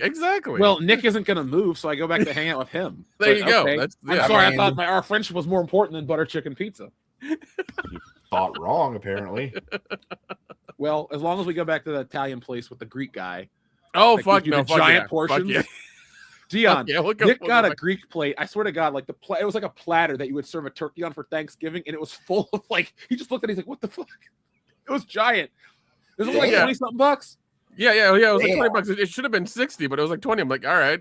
It's a family. Well, and the good thing is we got I think inebriated we were inebriated the whole time. We got extra inebriated the last day or the day before, and we just ate our leftovers. When we went to the place to get the baklava cheesecake, we were gone. Yeah. Oh my God. Was the Greek plate like a giant thing to make like gyros? Like, you go to the, Mexican restaurant, get the fajitas. Yeah. I'm sold. I have to go there now. I fucking love gyros. So do I. Yeah, this place. Yeah, I found this place on a whim because I was just like, I don't want to go. I think he got off the plane and we had prison tacos before. And then that night we went to Italian. I was just like, I don't feel like going to Chinese or whatever, and I think you had it as well, so we had a discussion about that. And I was like, yeah, let's go to town. So I found a place nearby my place, and it was great. It was wonderful. It was fancy as fuck, but the food is awesome too. Yeah, I'm trying to find a picture of it so I can send it to Kenda right now and be like, listen, mofo, this is what you missed out on because it was that good. I mean, I can believe it. I do love a good gyro. That was one of the best things about living in Detroit, in the Detroit area. I could go to Coney Island. I could get a chili cheese dog, but I could also get a gyro. Yep. Right. Now I'm just hungry for Greek food. I ate some pizza and some other stuff. Tomorrow I need protein is what I really need. Pepperoni doesn't count. No. Too much salt. Well, I'll find the picture. Oh, here it is, Kendo. There you go. That's it, and that's what they served me. There's just a ton of food. Anyway, the True Wild One, thank you very much. I'm looking forward to Lobo, the main man, as they call him. When Brad Garrett did the voice for Superman, I was on board. But shout out to you. I like your icon. Big Superman fan. We got a sports question for Mr. Cleo. Folks, it's the only podcast on the internet where you can talk to a psychic extraordinaire, the one, the only, Mr. Cleo. Bombacla. The question that we're getting right here today. Mr. Cleo, I will read it to you. Will the Kansas City Chiefs can win out? Also, no. Will Kendo become a Packers fan after the season because of the cheese hats? Big no. Bombacla. The thing that with the Cavs have to, the power they need is faith. Faith in the chosen one, the biracial angel himself. Bombacla. Patty eyes. Can they? But the Cavs, you see, the Cavs don't lie. That's a crazy question. You're a Libra, aren't you, darling? Oh, we get the big diamond. Because Patty Ice is the diamond. Boom, bukla. The second part. Kendo is a cheesehead. Boom, bukla. The Cavs don't even take a look at that. The Packers, Kendo. Boom, bukla. Even the Cavs say no. These have been the wise words of Mr. Cleo. Yeah, can the Chiefs win out? Sure, they can. But I can win $1 million out of nowhere tomorrow. Will it happen? No. Will the Chiefs win out? No. And yeah. I had a girlfriend. She went on with her family all the way on a trip or something like that, and they went through Lambeau Field. She brought me a cheese hat, and I'm like, what the fuck am I going to do with this? I'm not a Chiefs fan or a Packers fan. So I gave it to somebody I knew that was a Packers fan. I was like, here, you can have this because I have no fucking use for this because I've got no dealings with the Packers. I lived in Michigan for a couple of years. I am a partiality to the Lions from that experience, and part of that is I don't like the Packers either. Well, there's your answer. Xavier to God says, did you guys know the original Japanese version of Street Fighter, M. Bison was named Vega. Vega was named Balrog, and Balrog was named M. Bison, but they changed it in the U.S. I knew that M. Bison and Balrog had switched. I didn't know Vega changed. But did you know that Guile's theme and Ken's theme switched because Ken's theme is essentially a ripoff of Mighty Wings from Top Gun, and Guile's level is Top Gun. That explains why I like Ken so much. He's my favorite character too. But have you ever heard the difference? No, because I never paid attention to it that closely. Okay, real quick. You get there's a small window of whatever. Check this out, Kendo. That's Mighty Wings. Yes, and now here's Ken's theme.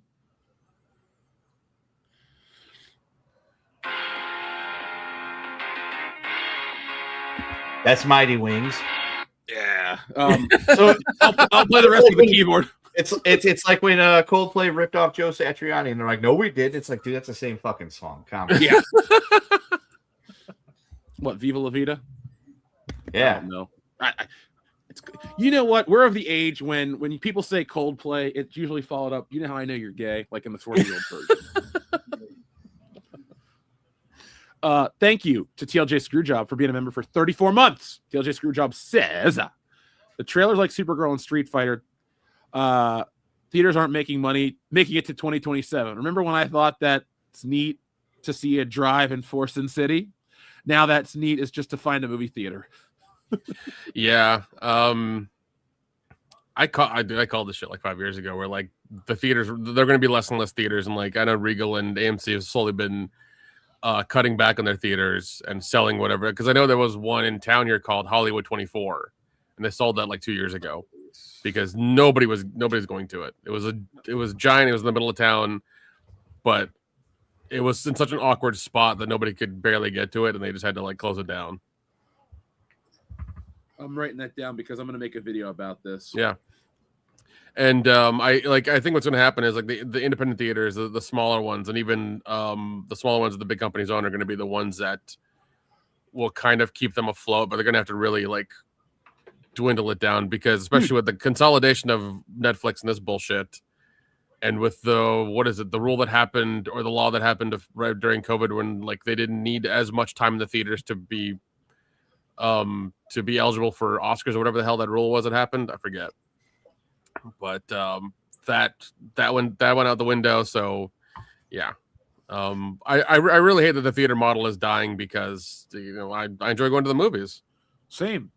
What's going to happen, Nick, is you're just going to get re-releases that make up a chunk of the box office. It's like, hey, man, Star Wars is coming out. It's going to make $50 million in its re-release. And you're just going to be like, oh, really? It made that much? Well, then it's going to be, here's another re-release of Jaws and another release of Back to the Future. And it's going to get to the point where all your favorite classics get re-released in theaters so much that people buy less physical media. So it's just going to be they're going to trip over themselves, dude.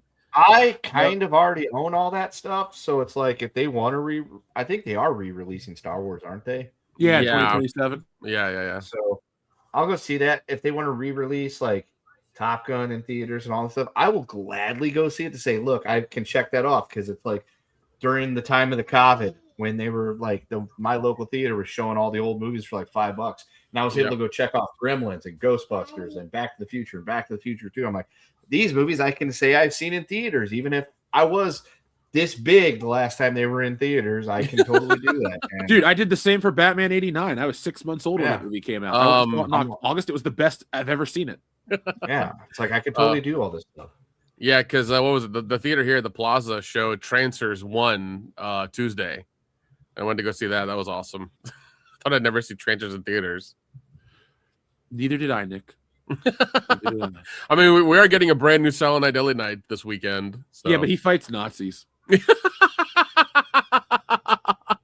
I mean, does he really though? Are you kidding? Or does he really? Yeah, that's not a joke. Look it up.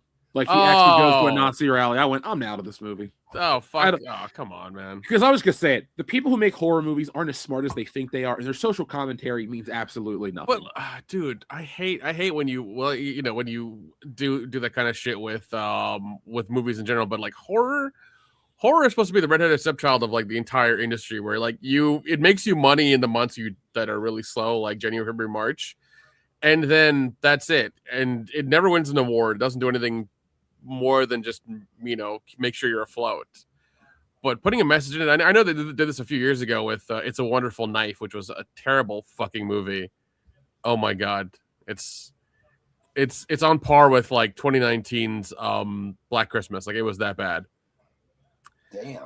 And it's just like why the blatant messaging in all these movies is so fucking stupid. Like I get what you're trying to do. I get you were a movie by committee, but come the fuck on, man. Like stop this shit. Like nobody wants to watch this. It has to be good first. Yeah. And it's funny because Roger Corman tried making a movie with a message first, and it's the only movie he lost money with whenever he did it. This is a man who's been profitable with every movie he's ever made in his entire life. Because they cost like a box of gum and a shoestring and some tape and I don't know, a stick. Pretty much. Budget. Pretty much. But I mean, like he knew how to like do that stuff to the point where every movie he did made money. I mean, up to his dying day when he was still making like Piranha 4 or whatever, like they still made money. He was the greatest. Like I love that dude's work. Oh, yeah. Dude, I'm a Roger Corman guy too, because even he specifically said it's okay to have a message in your film, but you have to make the movie has to be good. Yep. That's in his book. Not good, it's gonna go right over the audience's head. Yeah, but it's that's in his book, like how I made $1 million and didn't lose. How I made 100 movies in Hollywood, never lost a dime or something. I forget that's the title of the book. So, yeah, it's the rule he lived by, and I wish a lot of these other people would learn this shit instead of making movie by like marketing, budget or whatever. That's why that new Silent Night, Deadly Night remake has lost my money, man. Because I'm sure they're going to make a Garbage Day reference or some other dumb shit. 100% they will. 100% they will. Because like the cultural currency of that movie is not the movie; it's the meme that has been viewed like 100 million. Okay, it's like 50 million views on YouTube. I love that shit. That dude should come back and be in the movie. Yeah, I'm going to a marathon of all those movies next Friday. Nice. Good luck. Yeah, it's from like 7:30 till 1 a.m. I think, or whatever. Like it's gonna be a long day. You're gonna love every minute of it. I am. Like text me if people cheer Garbage Day like out loud. Oh, they will. I'm sure. I need to make sure I bought. I'm sure it won't sell out, but I still need to buy my ticket just to make sure. They're also having like a VHS market or whatever at the Limelight Theater here in Atlanta. Don't go. So. Don't do that part. just don't. Fuck them. 4K only, man. Oh, I agree, but I mean, every now and again you find some really ridiculous, like rare VHS movies that nobody has, and like those. Yeah, like those are the ones I'll buy. The ones that are like like $5 and $10 that just don't make any sense. I'm not gonna buy like Star Wars for $80 or something like that. I'm not doing that shit. Sorry. Because videotapes were $1 before the pandemic.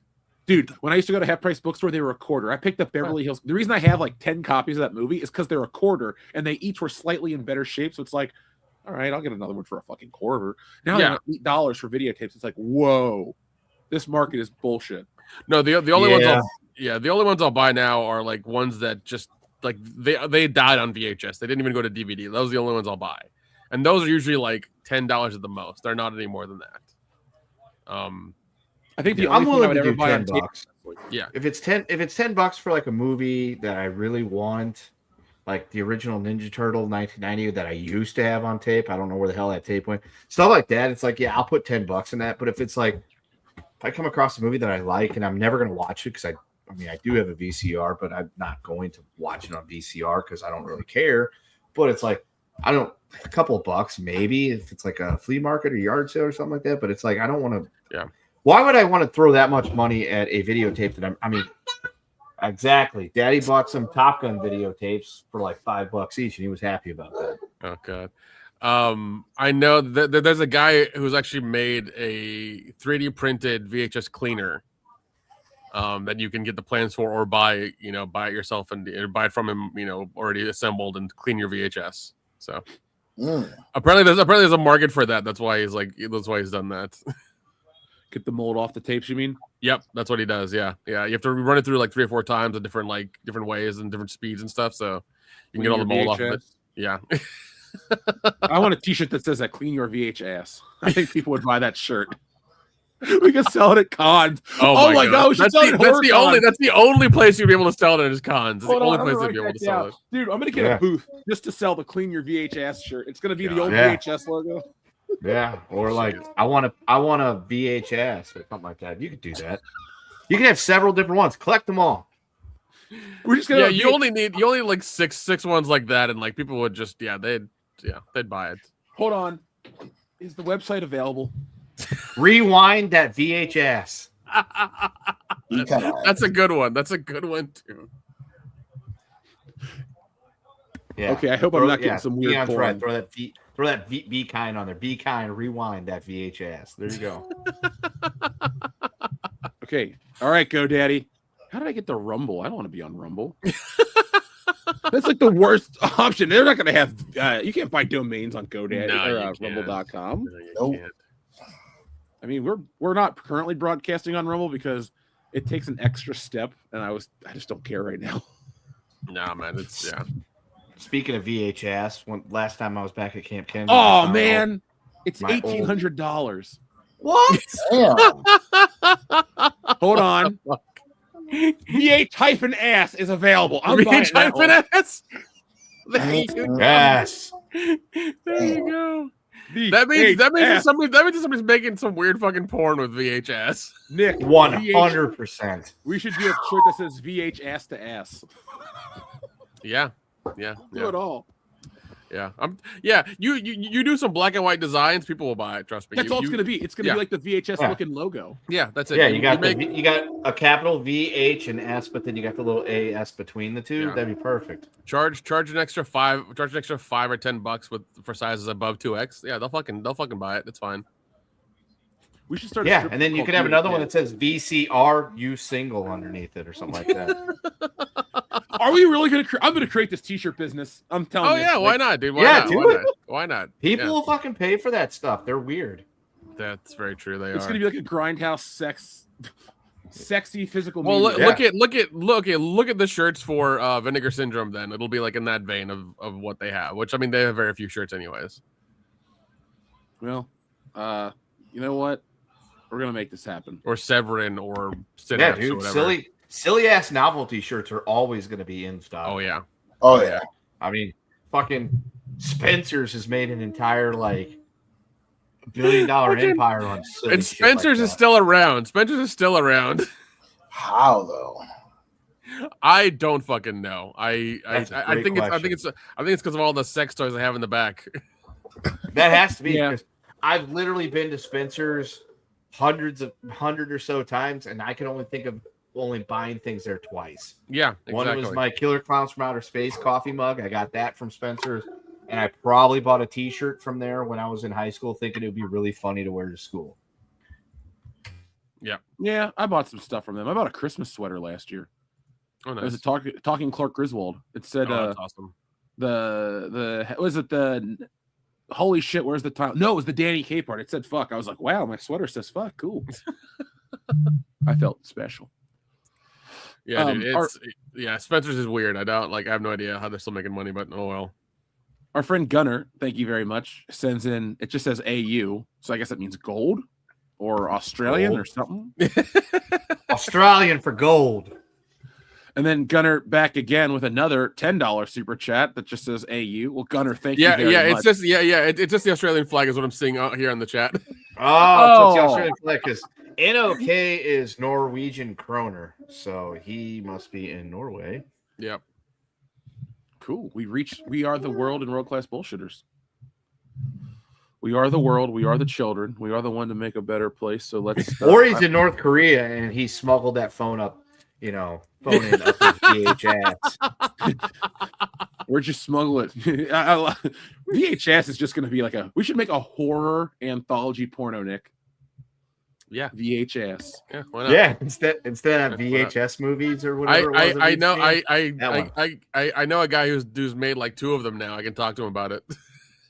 That's what I'm saying, man.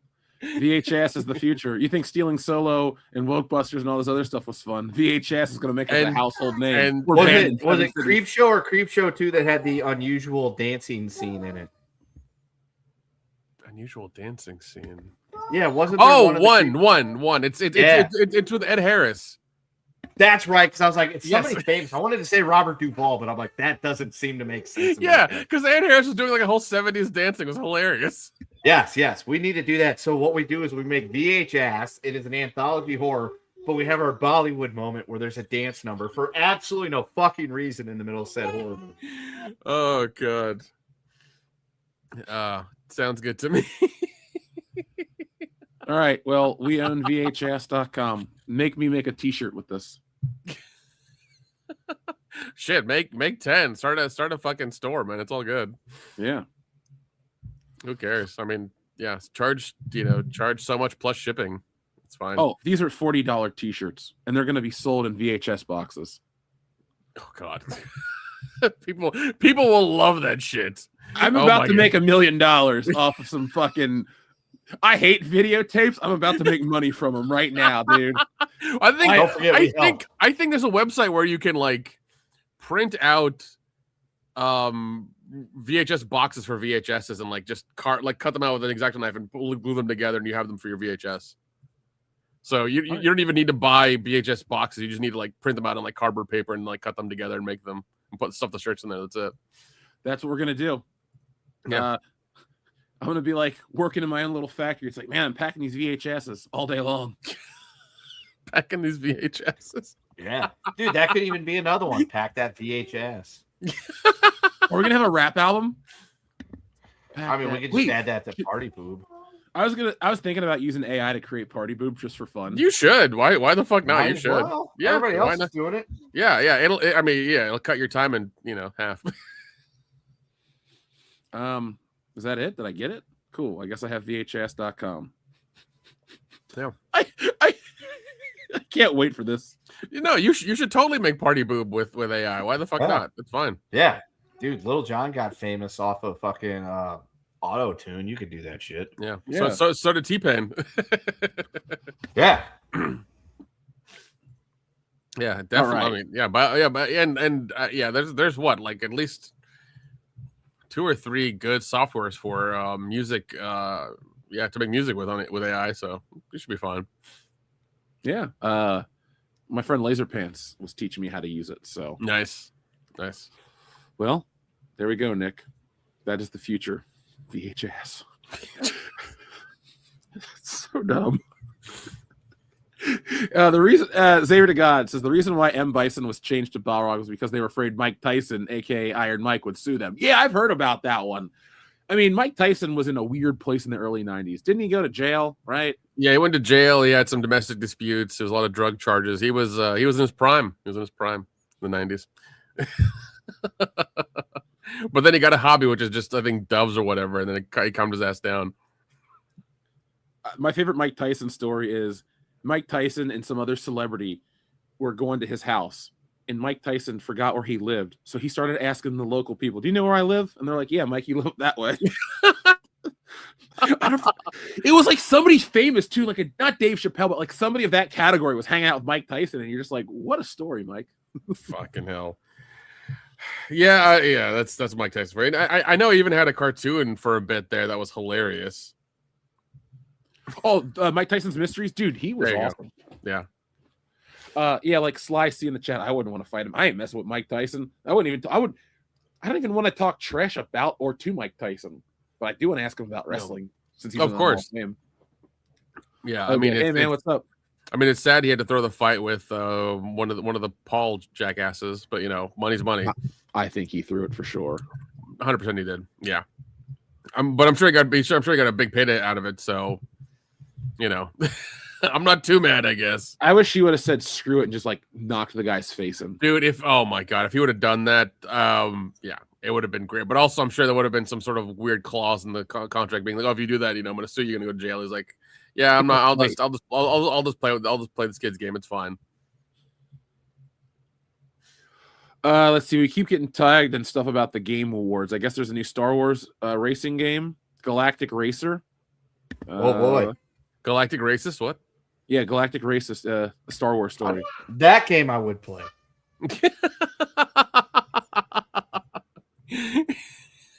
Oh, great! Kendo would have his own slave planet. No, I wouldn't go that far. I'll stick with Star Wars Episode 1. I'm looking at the trailer now for it. Okay. This is like a day of everything sucks. Where it's like, hey, here's the new Street Fighter. Here's the Supergirl. When the highlight of your day is VHS, you know you've had an interesting day. That's actually very fair because that's the highlight of my day. Yeah. I mean, closing out Stealing Solo 2 is my personal day, but VHS is a close second. Like, I'm going to lay in bed tonight and go, VHS. Yep. And I mean, like, yeah, the good thing is you can start the POD store like in 2 hours if you really want to. I might see if I could get some Christmas sales. Why the fuck not, man? Folks, what kind of VHS shirt do you want? Tell us in the chat, and we will see to it that it's made so you can get it in time for Christmas. VHS, the ugly sweater. Seriously, tomorrow when I got to it's VHS is just like a Blockbuster shirt, but it says VHS in those colors. Oh my god, I'm gonna go ham on the VHS. All right. Oh, by all means, go, dude. Fucking do it, man. Yeah, go make 20 designs. Who gives a shit? Oh, I'm gonna cut you guys in when this is $1 million idea. It's like here, guys. Here's $50,000 each. Nice. You were there on the podcast. I would not reject that. If I think I'll pick up my money in a duffel bag. I don't want to pay taxes. Of course you don't. I would be like, I want to pick my money up in a personal check that somebody else doesn't know I'm receiving. Kendo, do you want me to just set you up an account with $50,000 and a debit card, and you just keep it in the back of your wallet, and you're just like, hey, yeah. It's like I yes. Yes, that would actually be the best way to do it because that way, I don't have to worry about, her money is her money and my money is also her money. Why am I in a rush to get married? I don't know. Oh, jeez. No, we do have separate accounts. The problem is she knows how much is going to hit my account on certain days of the month. I don't know. Well, not with your VHS money, man. Yeah. Like, I got my VHS money. She ain't going to touch that. Honestly, Nick, maybe we could get the rights to really cheap, obscure porn and just sell it again. Of course you can. Of course you can. So because that, the thing is, like that pussy. The time I tried to watch that. Well, you would. Well, I mean, yeah. And the thing is, if it's anything like that, especially 70s stuff, you have. I know, what is it? Synapse might have a few of them. Vinegar Syndrome might have a little bit of it. Does porn ever enter the public domain, or is that something totally I have no separate? idea about that. I'm going to look that up now while you're talking about. Ask G.M.P.C about that. Does 70s porn enter the public domain, and can I buy some? A shirt with a VHS player that slid open. It says "stick it in." Okay, hey, we got an answer. Yes, legal pornography can enter the public domain like any other copyrighted work after its term expires, often 70+ years after the creator's death. So come on, AIDS victims from the I don't know 70s. those porn but stars. Many works are legally restricted and considered obscene because it's porn. Unprotected by copyright, free speech. That's good. That's good for us. That's what I kind of thought. Or involve illegal content. Yeah, we're not talking about that next sentence. Nope. So, yes, most creative works, including pornography, are protected by copyright for a set period. Can you imagine that though? Like you're like, hey, I would like to copyright, my newest opus called, Deep Inside, Genevieve Jolie. How long do I have on this? 70 years. And after, you die, like, oh, great. Thank you. The funny thing is like, if you picture it as like an art house movie and release it that way, then it'll be 70 years that you can it'll be under your name and then it can be, remade and remixed and all the other bullshit. So what you're telling me is we need porn from 1955. Or what we need to do is we just need to watch porn or get the porn tapes and look on the back for the actual copyright, because if the copyright's not there, you can steal it and then you can use it for yourself. There you go. Well, there you how go. about this too? Why don't we just use that super new AI to make fake VHS? It's just literally fake porn. There is a humongous market from that. for that for what I understand. So yes, that would. Yeah, well, work. with that you hear about Just like right now. Well, no, it's the guy that would sell you porn at a convention. Well, Okay, no. the The funny thing is, you've heard of the headless YouTube channels that like are done with AI. Yeah, they have the headless OF channels that are done with fake girls. That like, you make the videos and you make the photos like in AI and just post them. Guys, if you ever wonder how I got rich really quick, don't ask. Okay, it won't be illegal. Yeah, there you go. If you ever wonder if how Jeff got rich really quick, there will be signs. Yeah, there's people that make porn with famous cartoon characters and shit in it. I'm sure you could just be like, "Dear AI, make me a video of a dude railing a chick from behind," and there you go. Yep, it's just Dexter's Lab, the porno. The mom and Johnny Bravo. There you go. There you go. I don't. What was he? Look at. I'm a digital smut peddler. That's how you introduce yourself. It's like I can't tell my kids and family what I do, so I lie and say I work for the CIA. You're in that case, you just say you're a government contractor. That's it. Oh, I would be like, family. What do you do? I'm a government contractor. Can you tell us? Nope. Don't ask. I will get shot. Not by bullets though. Then the next year, my one cousin's like, "Hey man, I was watching AVN and you were on there for Best Tech Award of 2027." It's like, yeah, the VHS. Oh my god. Yeah, well, this is keeping me awake.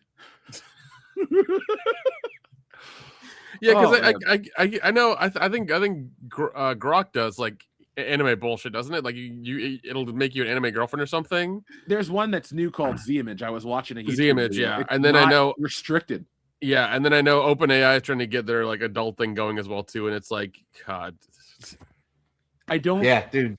A couple like games that. I play, like some of the ads are like, I can be your AI girlfriend. I'll do anything you want. I'm like, this is an ad for a game I'm trying to play. No thanks. It's okay. I'm not that depraved yet.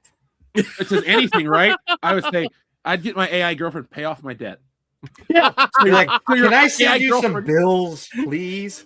No, your AI girlfriend creates an OnlyFans account, which she makes money on and sends it back. You could be a digital pimp. Holy shit, that could work. I know. Yeah, why not? Why the fuck not? Like I said, guys, it's there will so- be signs I've made money. It's so good nowadays. Like, yeah, people will believe you. They'll take it. I mean, you can have the AI voice stuff too, and they'll probably believe it. It's fine.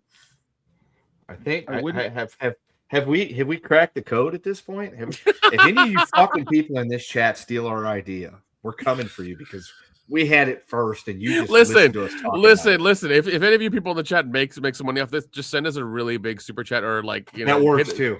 You know what? That works too. No, I would be willing I'm going to to do this open tomorrow. a PO box to have you send me a check. Yeah. We'll get the PO box going. Just send us a cashier's check in there. It's fine. Yeah, you don't want it that way. You want it my way, where you get your debit cards with 50 grand on it, which I will take gladly and say thank you, Jeff. I appreciate this. This is for all the hard years and support you've given me. For there you go. Like, wow, 10 years, 50 grand. What a pittance! But I'm not gonna not throw away that card. I'm gonna still spend that money. Yeah, it's the first of many refills, my man. Because it's like. We're going out it wouldn't be a good trip for you because we'd just be in your neck of the woods. It's like, oh, guys, we're going to get that's a great trip for me because I don't actually have to travel. Like, this is the best trip ever. Because, this is the best trip of my life. I had to drive 15 minutes to the Bellagio. Now we'll do Caesars. I'll get the nicest suite. There you go. I had to drive 15 minutes to Caesar's Palace. This was the worst part of my day was that one stoplight that just for some reason never changed. Vegas has that. I don't know what I don't know what it is in Vegas, but they have the longest stoplights ever. Motherfucker, my kid's daycare is literally like a mile and a half from our house. And then my work is literally like 8 miles from his daycare. That is a 45-minute drive at 6:45 in the morning to 7:30. I don't understand it. I don't know why. But it seems like, I don't know if it's just Vegas or if it's because I walked out the door and got behind the wheel of a car, that every stoplight's like, we need to turn red. And then we need to stay that way for an inordinate amount of time because he's here. It's like the camera can see it's me. The AI saying, fuck him. Make him sit here for an extra 2 minutes. The whole time I'm going, this light is never this long. Yeah, it must be. I'm sure it's like some AI traffic algorithm that happens at certain times of the day. So yeah, they're like, hey, there's that fucking Toyota. Let's stop his ass. It's like, Oh, because there's literally a light that will turn green for the arrow that I need, and then it will go yellow, and then the yellow light is like 4 seconds. Like as soon as it goes yellow, I'm like, what the fuck? That's the shortest yellow light in history. That's probably why there's so many traffic accidents around here. The yellow lights last 4 seconds. Yep. If that. That's what it is. That's what it is. Oh, I forgot to tell you guys, we got a text from Miguel Nunez Jr. today. Really? Did we? Yeah, seriously, at like 3:14 in the afternoon. He goes, You finally got back to you today. Hey, he's been busy. You know, it's I'm the fine with that. 30-something anniversary of tour of duty. Look, I'll text him tomorrow when I've had a good night's rest and I can actually present myself as a professional. But Nice. yeah, we're gonna talk to him. That was cool. I can't believe he responded back. I was like, on the air. Seriously, today I'm streaming at 3:13. Miguel Nunez, what's up? Dude. If somehow between now and like my birthday coming up here in a few weeks, and Nick's is coming up too. Don't If remind somehow me. we get, Fucking remind me. oh yeah, yours is a big one. You can't Yeah. say shit no more. Nope. You son of a bitch. Nope. Welcome But to I the will. club, but fuckstick. up until the second, I will keep giving you shit. That's fine. I appreciate that. But I think we're Kenda, like you'll be what, 50 5 first. days away. That's true. How But many still, days? Is it 5 days? I trying to It's remember your like- birthday. It's like 8. It's like 8. I was trying to remember. I'm like, it's the 16th. No, it's not the 16th. Is it the 20th? I don't fucking remember. I'll know when it happens. It's like the only one whose days the date I can't remember for sure. I know Jeff's. I'm pretty sure I know Dion's, and I know about when yours is because it's right before Christmas. Yeah. And then mine's easy. It's the day after yours. And then it's if somehow we become friends with Miguel Nunez, and I may even get his phone number to where I can talk to him, and it's like, hey, and he's like, I'm in Vegas. Kendo, you want to hang out? I'm like, yes, I will go meet up with you, Miguel Nunez Jr. Do you want to get some of them damn enchiladas? Because I know a good place.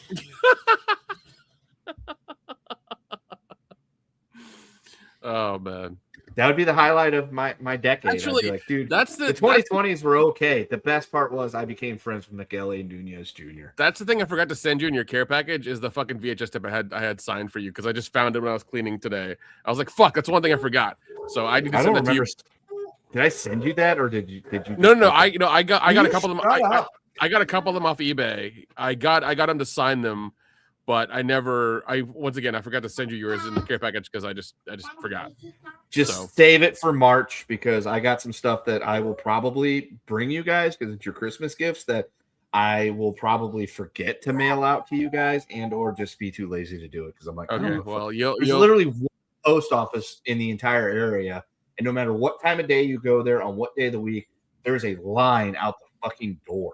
Yeah, I'm just like, I hate standing online. I'm not doing it. I'll just bring it to you guys. Yeah, I'll get on the airline like this, carrying all my shit. Be like, fuck you, I'm getting on this plane. yeah. Don't worry, I bought you guys Lego sets already. They should be on their way in a day or so. You Fancy, son I of a- gotta take care of all the stuff. I know. Dion's family, I went shopping for them on Saturday. I spent the whole day buying those kids' stuff and Dion stuff and Hillary stuff. I Nice. found a pipe for I have for two Dion, but it's a small tape. gifts for you guys I've had for like 4 years that I still haven't given you yet. I bought you a book before you had a kid. Nice. It was about like Top Gun and fatherhood. And yet, without reading that book, I've somehow mastered that because the kid loves Top Gun. Hey, Danger Zone. Damn it. You don't want to sing that one? Wait, there's a new Mega Man game? Okay, apparently the Game Awards are going on and we're missing all kinds of shit. Holy crap. Nobody Mega Man. watches award shows anymore. Like that was that died in like the early 2000s. I mean the mid 2000s. Sorry. Yeah. Okay, And then it got a bump. It got a bump when Chris Rock got bumped, but that's about it. Wow, they're reimagining Tomb Raider and she's even more flat chested now. What a surprise. That's not a joke, by the way. I'm sure that's how it is. I'm sure that's how it is. Well, They've tried remaking that movie and that game, and nobody wants it anymore. So, like, look at people that make video games. I don't buy your products because you suck. Like, just flat out. But they do have an Ace Combat, Kendo. I am intrigued. Although Mutant Football League 2 came out yesterday or the last week, and I haven't got it yet to play it, but I totally want to because Mutant Football League is great. What? You can't sing Danger Zone. We'll get a copyright strike, and the cops will get Jeff. Why? Because they don't like people that look like him. No, Red Jackets just triggered. Good job. Yeah. Well, it's hard to do that when you're sticking your fingers in your mouth. Yeah, don't play Duolingo. You'll screw up Daddy's chess. He's on a winning streak. No, you can't play Spotify. We will definitely get in trouble. yeah, that's true. Hello. You are not the star here. Daddy is. No, he's the star. Look at him. He knows. Fucking taking this fucking coattail riding's got to stop, man. You're just hamming it up now. Don't make your eyes look any more squinty than they already are. He's like, what? You know what the best part is? I will have Nick pull these videos and we will B-roll that shit for your like 18th birthday. 100%. Be like, hey, here you go. Show all this shit off to your friends, you little bastard. Yes, Kendo has a teleporting kid. He comes from the future. Yeah, and he'll be like, Dad, you're so embarrassing. Gosh. Yeah, be like, so are you when I was trying to do the podcast. Thanks. I have proof of it. We have run the tape back. Run the tape back. Yeah, run the tape back where I had to keep going off camera because you had issues. You see my new background? Steven Seagal. That wins. That's better than my God. fancy living room. You mean this one? We're neighbors. Yeah, hey, we got the same. They must have built our houses at the same time. You guys are in the same cul-de-sac. God, that's a weird one. That's a weird one. Oh wait, hold on. There you go. There you go. Get type accurate. These were saved. I don't remember putting these out. There's this one. All right. Wait, I like this. Oh, cool! I disappeared into Hulk Hogan. Ah! There you go. And sideways, Jason. I'm good. Let's blur the background. Does that look better? Nah. It looks about the same. Yeah. Actually, when it was blurred, it looked like you were at like a cityscape. Well, maybe I am. Yeah, it's like, hey, he's got a view of Metropolis behind him, and not that Metropolis. Metropolis. Kendo should tell OJ everything he did in Stealing Solo is true. Yeah, you should. You should tell your kid when he's like 5, like, your dad kidnapped Harrison Ford. Here. Some reading material. This actually has to. And with Mookie to Daddy. Yeah, Daddy's in the book. Dude, I pulled this out and I was like, hey, who's that? And he's like, Daddy. I'm like, yes. No, don't mess that up. That's got to go to Doofus. Hey. You looking at me. Dude, he was in the stream earlier today supporting.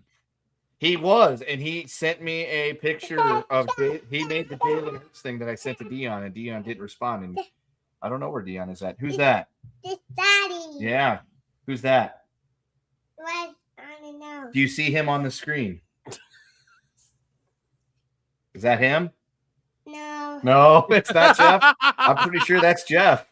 That's Chip Deal. That's not. Yeah, that's Jeff there. That's Nick.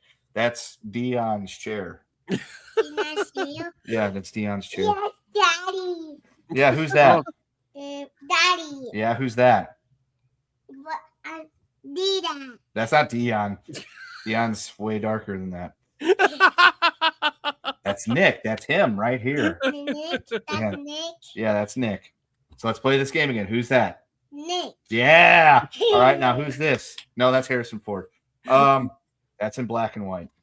Folks, if you want to play this game with your children too, you could totally do that by buying a copy of Stealing Solo for the nominal price of I don't remember. But you can find it and you can buy it. And you could have backed Stealing Solo too, but you're late to the party if you didn't fucking do that. But you'll have a chance again. And get Wokebusters while you're at it. I'm sure there's copies still available. They're hot off the presses. There you go. Right there. StealingSolo.com. That is now that's how you make a fucking commercial. Yes, the future generation. I dig it. So, guys, we're at 2 hours. Is there anything else you want to cover or you want to go? Would you like a really funny story? Oh, yeah. We forgot. Fucking funny. Yeah, we have 2 stories, actually. Go ahead. All right. I'll read this one from the AP. Shush. Drone drops steak and crab legs for Stop. Drone drops steak and crab legs for prisoner feast, but South Carolina guards find it first. This comes to us from Bishopville, South Kakalaka. And they not alliterated, they bumped it up. It was 3 weeks before Christmas, and in the prison yard, a drone drop package was found by a guard with steak, weed, and crab legs and cigarettes for days. And to season it all, a tin of Old Bay. The illicit meal was dropped into the Lee Correctional Institution prison yard by a drone. The South Kakalaka Department of Corrections said on the social platform X with the hashtag Contraband Christmas. Shh. No. Yes. A photo from Bishopville prison showed a raw steak still in the grocery store packing, crab legs and Old Bay with a side plastic baggies of marijuana and a couple of cartons of cigarettes. The drone was also seized Sunday morning. Authorities said that drone must have not done so well. Prison officials said they are investigating. No arrests have been made. Prison spokeswoman Crystal Shane said, I'm guessing the inmates who were expecting the package are crabby. Way to go. So I saw that today. I thought that was hilarious. That would be a great little levity segment for our show. I forgot to share this with you guys.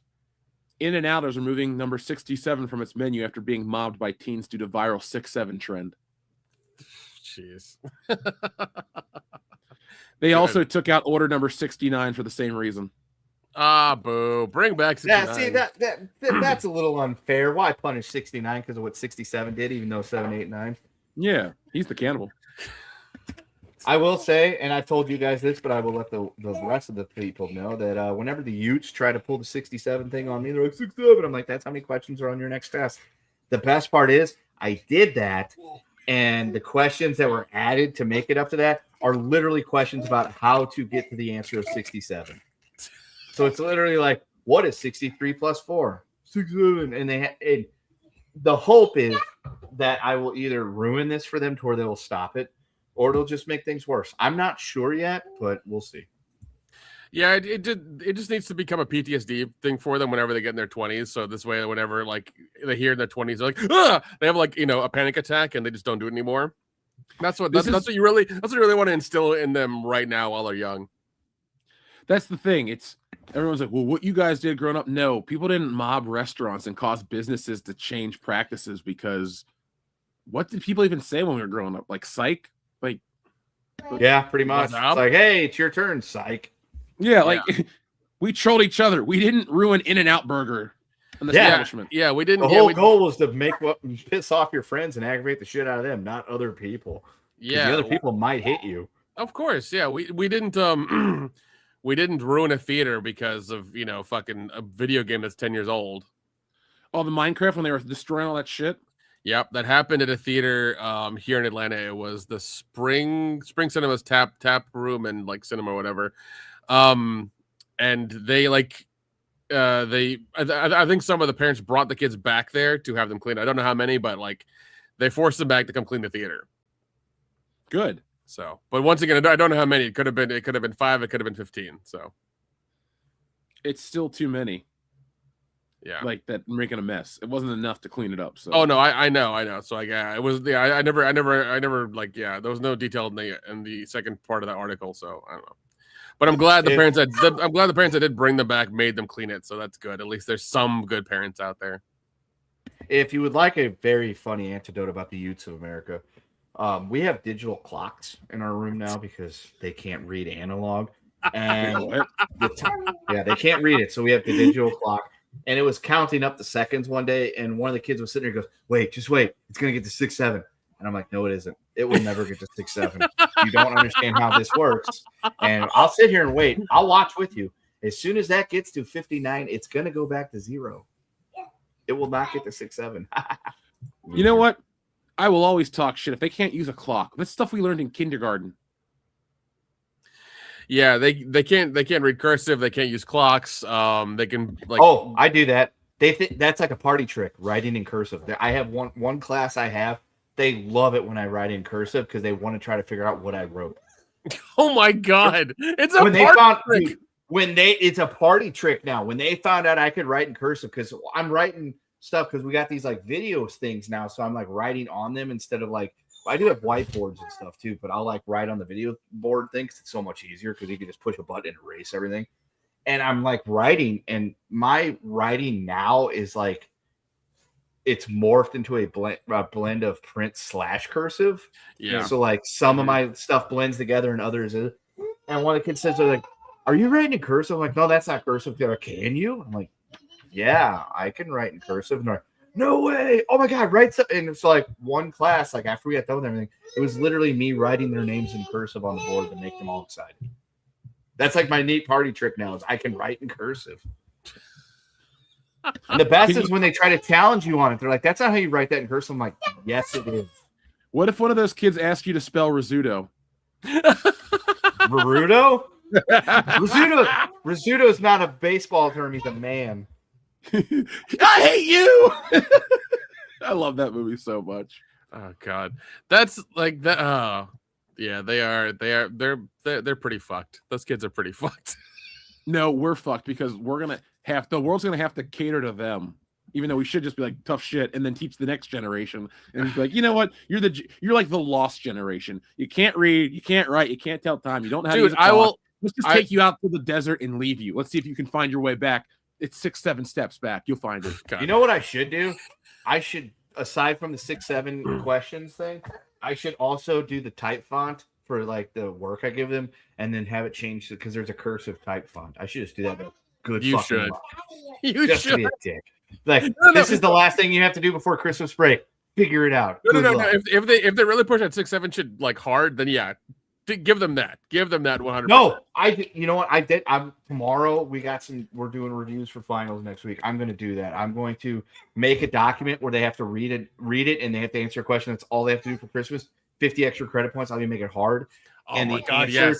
They have to read this entire thing to answer the question, and the answer is 6-7. I will do that tomorrow. Do it. Just being Do it.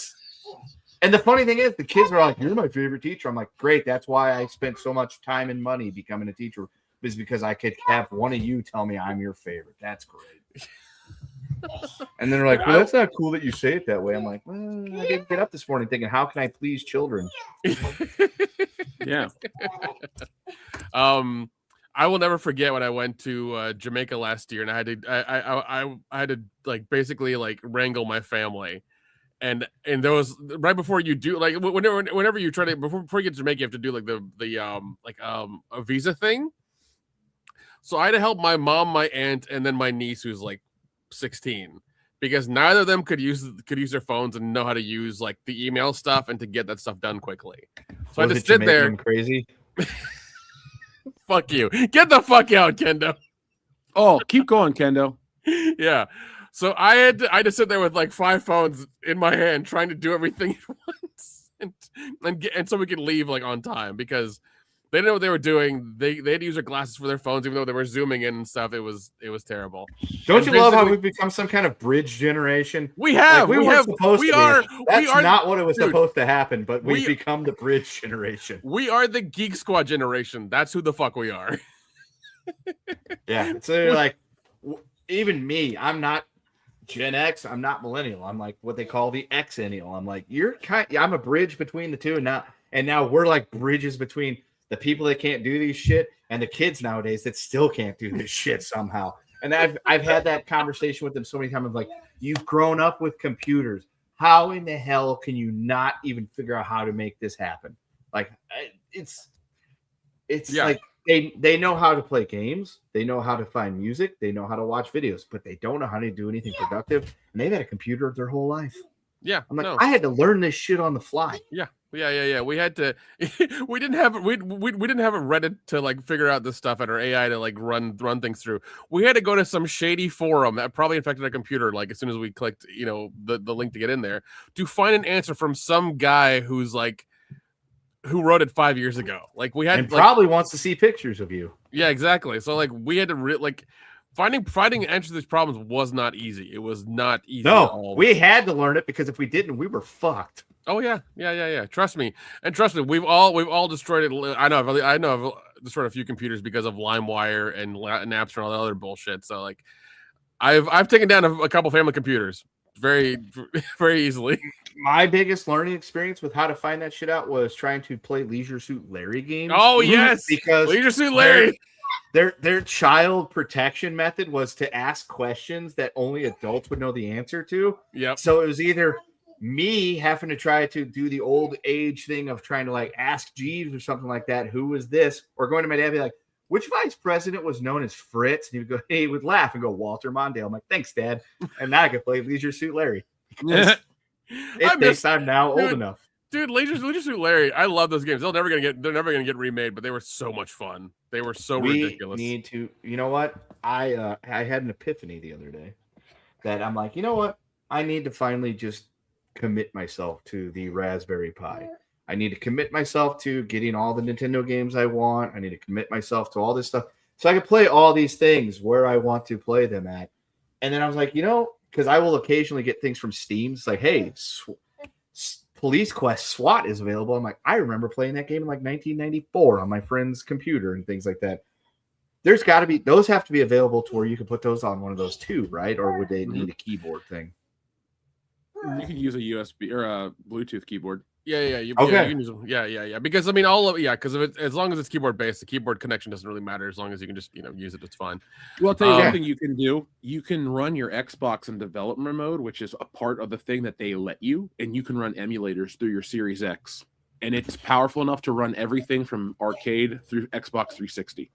Well, Jeff, you have inspired me. I think I will buy that 10 terabyte extension that I've been wanting to get, and I will do all those things because I'm pretty sure I could plug that into the Xbox. And when it comes to the ROMs and shit, let me know. Let's like compile data because I want to do the same thing. I just don't know how to get the games. So there is a wonderful place called Vim's Lair that you can get all sorts of great old games. They have it from Atari all the way through like some of the newer shit.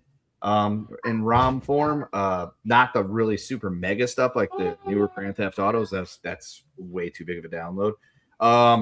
Plus, they're still recent. Other than that, yes. So Nick's going to teach me how to do a Plex server because he offered. Oh, 100% I will. I'm beyond tired of paying for streaming, and I'm tired for you guys for paying for streaming as well too. So yeah. And then I am going. Maybe that's what Nick. Would you like to make a video for the people about that? If not, that's fine too. Fuck them. They can be on their own. Sink or swim, bitch. That's what we had to do. And Jeff and I will tinker around with the developer mode and figure out how to make our Xboxes into massive emulators. That's fine. I have no problem spending a week at your place or maybe even a long weekend and just building a Plex server. It's entirely fine. I will fly you out here. I will feed you. You can build me a Plex server and then do the thing we're going to do to make the internet work really good. Because for some reason, when I get to this part of the house that is on the same level as I know you built the fort out of the pillows. That is very good. One day I might be proud of you, but that's not right now. God damn. And you could teach me how to make the internet work really, really well. Let's pick a date. March. I'm on spring break in March. Let's do March. I think March we're doing the Lexington Toy and Comic Show. That's at the end, not in the middle. Okay, in the middle. Okay, yeah. Just say you don't want to hang out with me. No. I'm thinking of that, but no. Give me the dates for your spring break, and I'll make it happen. If you come out early enough, we can go to the NASCAR race. It'll be fun. That's fine too, man. That's fine too. Give me like, hey, you want to drink some beer and like we'll look at people driving circles in Vegas, of course. Yes. Yes, it's funny that you jumped on the pillows. Unfortunately, the truck race won't be happening, so we can't see Frankie Muniz. It's fine. It's okay. Maybe next time. Is life even worth living if you can't watch Malcolm in the Middle? I mean, he's actually Malcolm in the Back, as Doofus dubbed him, because his truck doesn't go very good. But hey, he might get on a good team eventually. Oh, jeez. And the good thing is that I think I can share my movies with you, so you can just there's no need for you to like infect your computer with bullshit. I can just get a lot of the stuff for you and just send it to you in a way. Not being in them weird movies, but sure. No, there won't be any of those. I mean, unless you specifically request them, but not if it's a Plex server that can be accessed by anybody in the house. No, you have a code every time you log in. So if you keep your code then hidden, we could probably do that. Yeah, so there's a way to lock down certain things and stuff. There's a way to do it. Oh, good. Yeah, good. you get Italian meter pictures. I don't want to have to explain things. Oh no. There's there's ways to do it. You can access it from anywhere in the world as long as you have internet connection, and if you want, like Jeff said, you can do it with a password. So yeah, there's ways of doing it. Well, yeah, I think we have told the audience how to pirate enough for the night. One more thing. I know Jeff was willing to keel over, but one more. It's thing. like, I've been up on this to shit bed. since Shut 8 a.m. up, you two. No, I don't even want to go to bed. I want to go make VHS content. I already started. He's like, I don't want to look at a computer screen anymore today. Stop it. I know. He's gonna sit in his bed and watch Beverly Hills Cop 1, 2, and 4 and draw VHS stuff. No, I'm gonna put on MythBusters and collapse. That's my fucking go-to MythBusters, bro. I watch That's nice every day. That's nice. a serviceable evening. It is. I feel like I'm learning. I can't watch it and collapse because I'll be too invested and like watch. Even though I've seen the episode a million times, I'll be invested. But anyways, when Ken is going to come back here in a second. Welcome to Dairy season episode 7. It's a good cliffhanger. It's been a good episode. I gotta get those. Yeah. I'm still behind from downloading. Dude, you're okay. It's okay. There's nothing that happens in it that really is going to.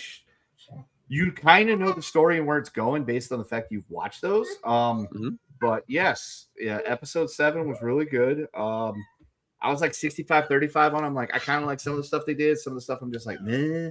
Yeah. But it sets up for the next episode to just pretty much be Pennywise just bashing the shit out of it. Whoever comes after him, it'll be great. Yeah.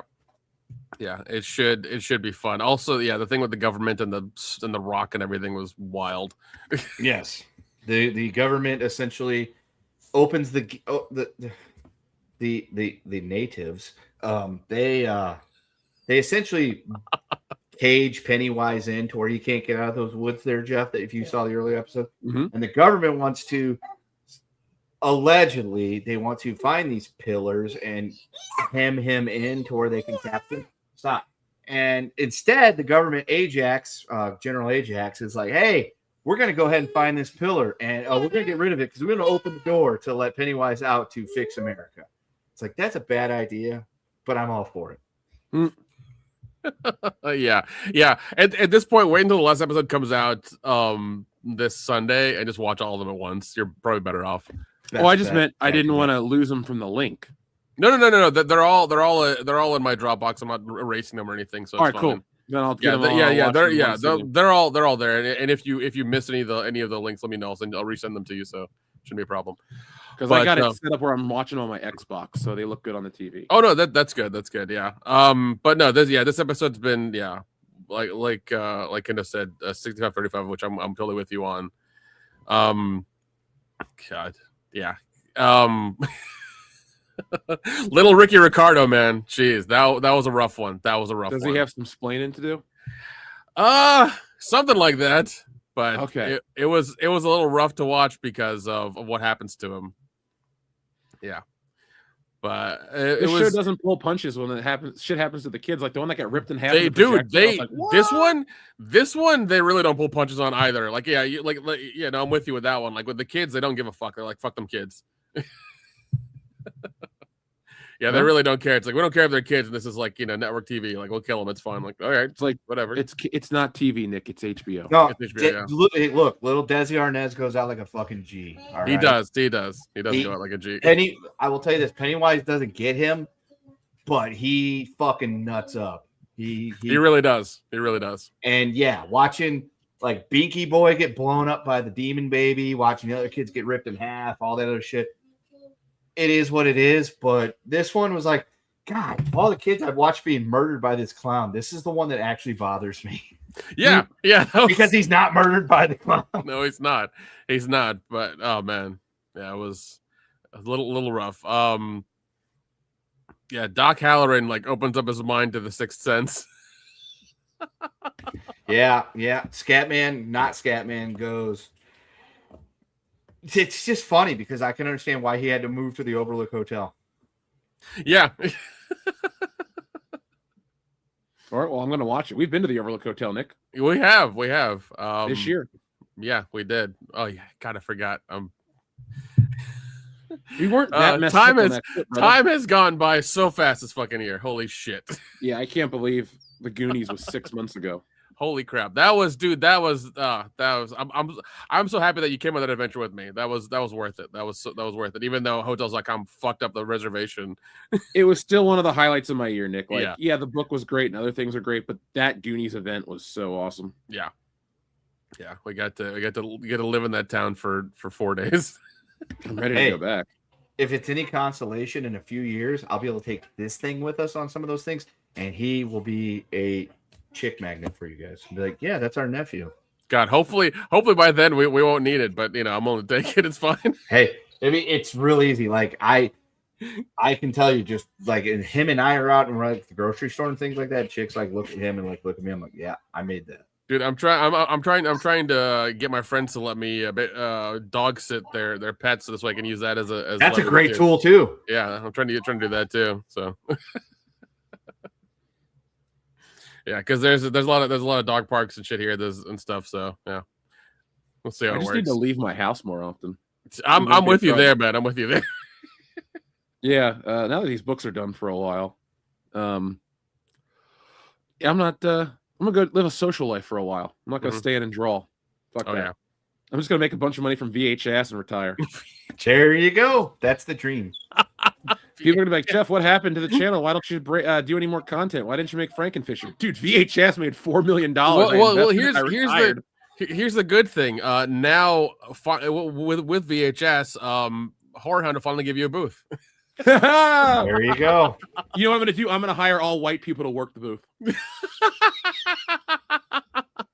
That's what you do. Oh yeah, people went, wait, why would you say that about? That's how that shit works. Everybody says that's how that shit works there. Oh yeah, it's 2025. No man, it's like I don't know, whatever year it is. It's backwards land for there. 1925. Oh shit. No, well, it ain't that bad, but it's more like 1989 in that kind of group. So it's like, hey, what are you doing here? I like horror movies. Yeah, but not really. Nah, yeah, that group, as much as they want to say they're progressive, they're really fucking not. Well, it's because they're very left leaning in like a political ideology, but they're all racist as fuck. All of them, like 100%. And they love that like 79 to like 92 era of movies, and that's it. Anything beyond that is like too niche and too new to them. They can't fucking deal. They can't comprehend movies that aren't shit. Yeah, that's true. And they're the ones always pushing for VHS. Like, I gotta watch it in the original way, like in a VHS. Like, go fuck yourself. It's like, no, it's not that great. And homeboy, it's not the original way. VHS is the technical limitations of the time. Or are you too stupid to realize that's not how anything was meant to be seen unless it was shot on tape? But they only shot it on tape because they were poor. Nobody would. If every one of these low budget filmmakers was like, if they all had access to what John Carpenter had, they'd all make movies that look like Halloween. 100%. And it's funny because there are people now who will make what is it? Shot on video stuff now, or shot on tape stuff. I will never watch that. I hated shot on video tape. I'll try that for my next party trick. We'll talk to the kids at school about an older movie that they may know about. Be like, yeah, I got it on tape, and just see what happens. And they, dude, if you can watch the VHS, be like, yeah. If you show them like Star or something recognizable like Star Wars on VHS, it'll blow their fucking minds, I'm sure. They're like, yes, I've watched. I own the videotape for this movie. I've had it for like 35 years. Shot on Shitio. Overkill 161. There was an event in Atlanta called Shot on Shitio, and at a theater that I think my buddy ran. But I was unfortunately out of town that weekend, but I would have gone to it. Just think, Shot on Shitio sponsored by VHS, Nick. There you go. There you go. And Nick, if you do come out here and watch the NASCAR race, Doof says he wouldn't mind going to NASCAR with you. So there you go. That's awesome. Yeah, like I said, send me the dates for your spring break, and I'll rewire your house with its own running AI. Yeah, you don't want Pierce Brosnan controlling your house. I saw that episode of The Simpsons. Okay, it didn't I will say that the AI thing is kind of cool because like Ring has moved into the AI realm. And so instead of getting a notice that there is a person at my door, I'll literally get, there are 2 people at your door. There are 3 people at your door. There's a person walking on your sidewalk. I'm like, this is great. The other day, the wife came home. It's like, there's a person getting out of a car. I'm like, this is fantastic. I love this notification. Can you tell me if they're strapped? Because that's the important part. I need to know. Do I go for the heat or no? Or do we just... You got to pay a little more for the 8K thermal X-ray imaging of the camera. Is their caliber bigger than the one I've got? Because I need to know these things. Kendo, you just need to get yourself a cannon at the front door. Or do like, which civilization had hot bubbling oil over the thing? You should just always have a bucket of hot boiling oil over your door in case somebody tries to break in. Dude, the gas bill is already nice and low, and we don't really need to turn the furnace on because it's Vegas. And it doesn't, I mean, the people think it's cold. I'm like, this is 50 degrees. Y'all don't know cold. And we're good. We're good. We got a winter weather advisory. I wish it was only 50 degrees. I don't need to be like, hey, our gas bill's $100 this month because I had to boil oil constantly to put over the door. When you put it like that, you only do it when people are coming that you don't. Never mind.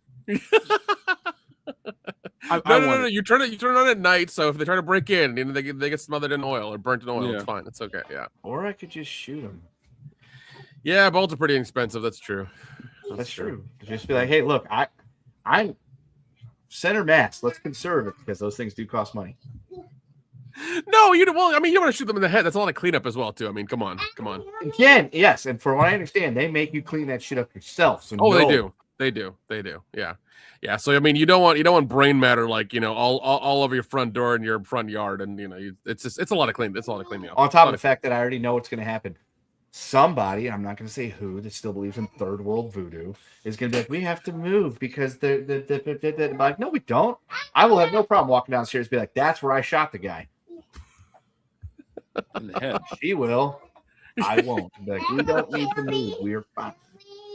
Well, I'm sure she'll love the free air that she's breathing. Yeah, be like, you're alive today and untouched by somebody that is dirty because I took care of them. 45 stops. There you go. Mrs. Claus and Mrs. Santa's sister? Yeah. Okay. When I do come through for spring break, we may have to hit up a shooting range or something too. Dude, there's a place that is down on the strip that will let us shoot an M60. I forgot how much it is, but I fucking want that in the worst possible way. Well, look, you guys can discuss this ad nauseum later. Yes, Jeff needs to go to bed. He is tired. He is sick of our bullshit. Nice shooting, son. What's your name? My name is Jeff.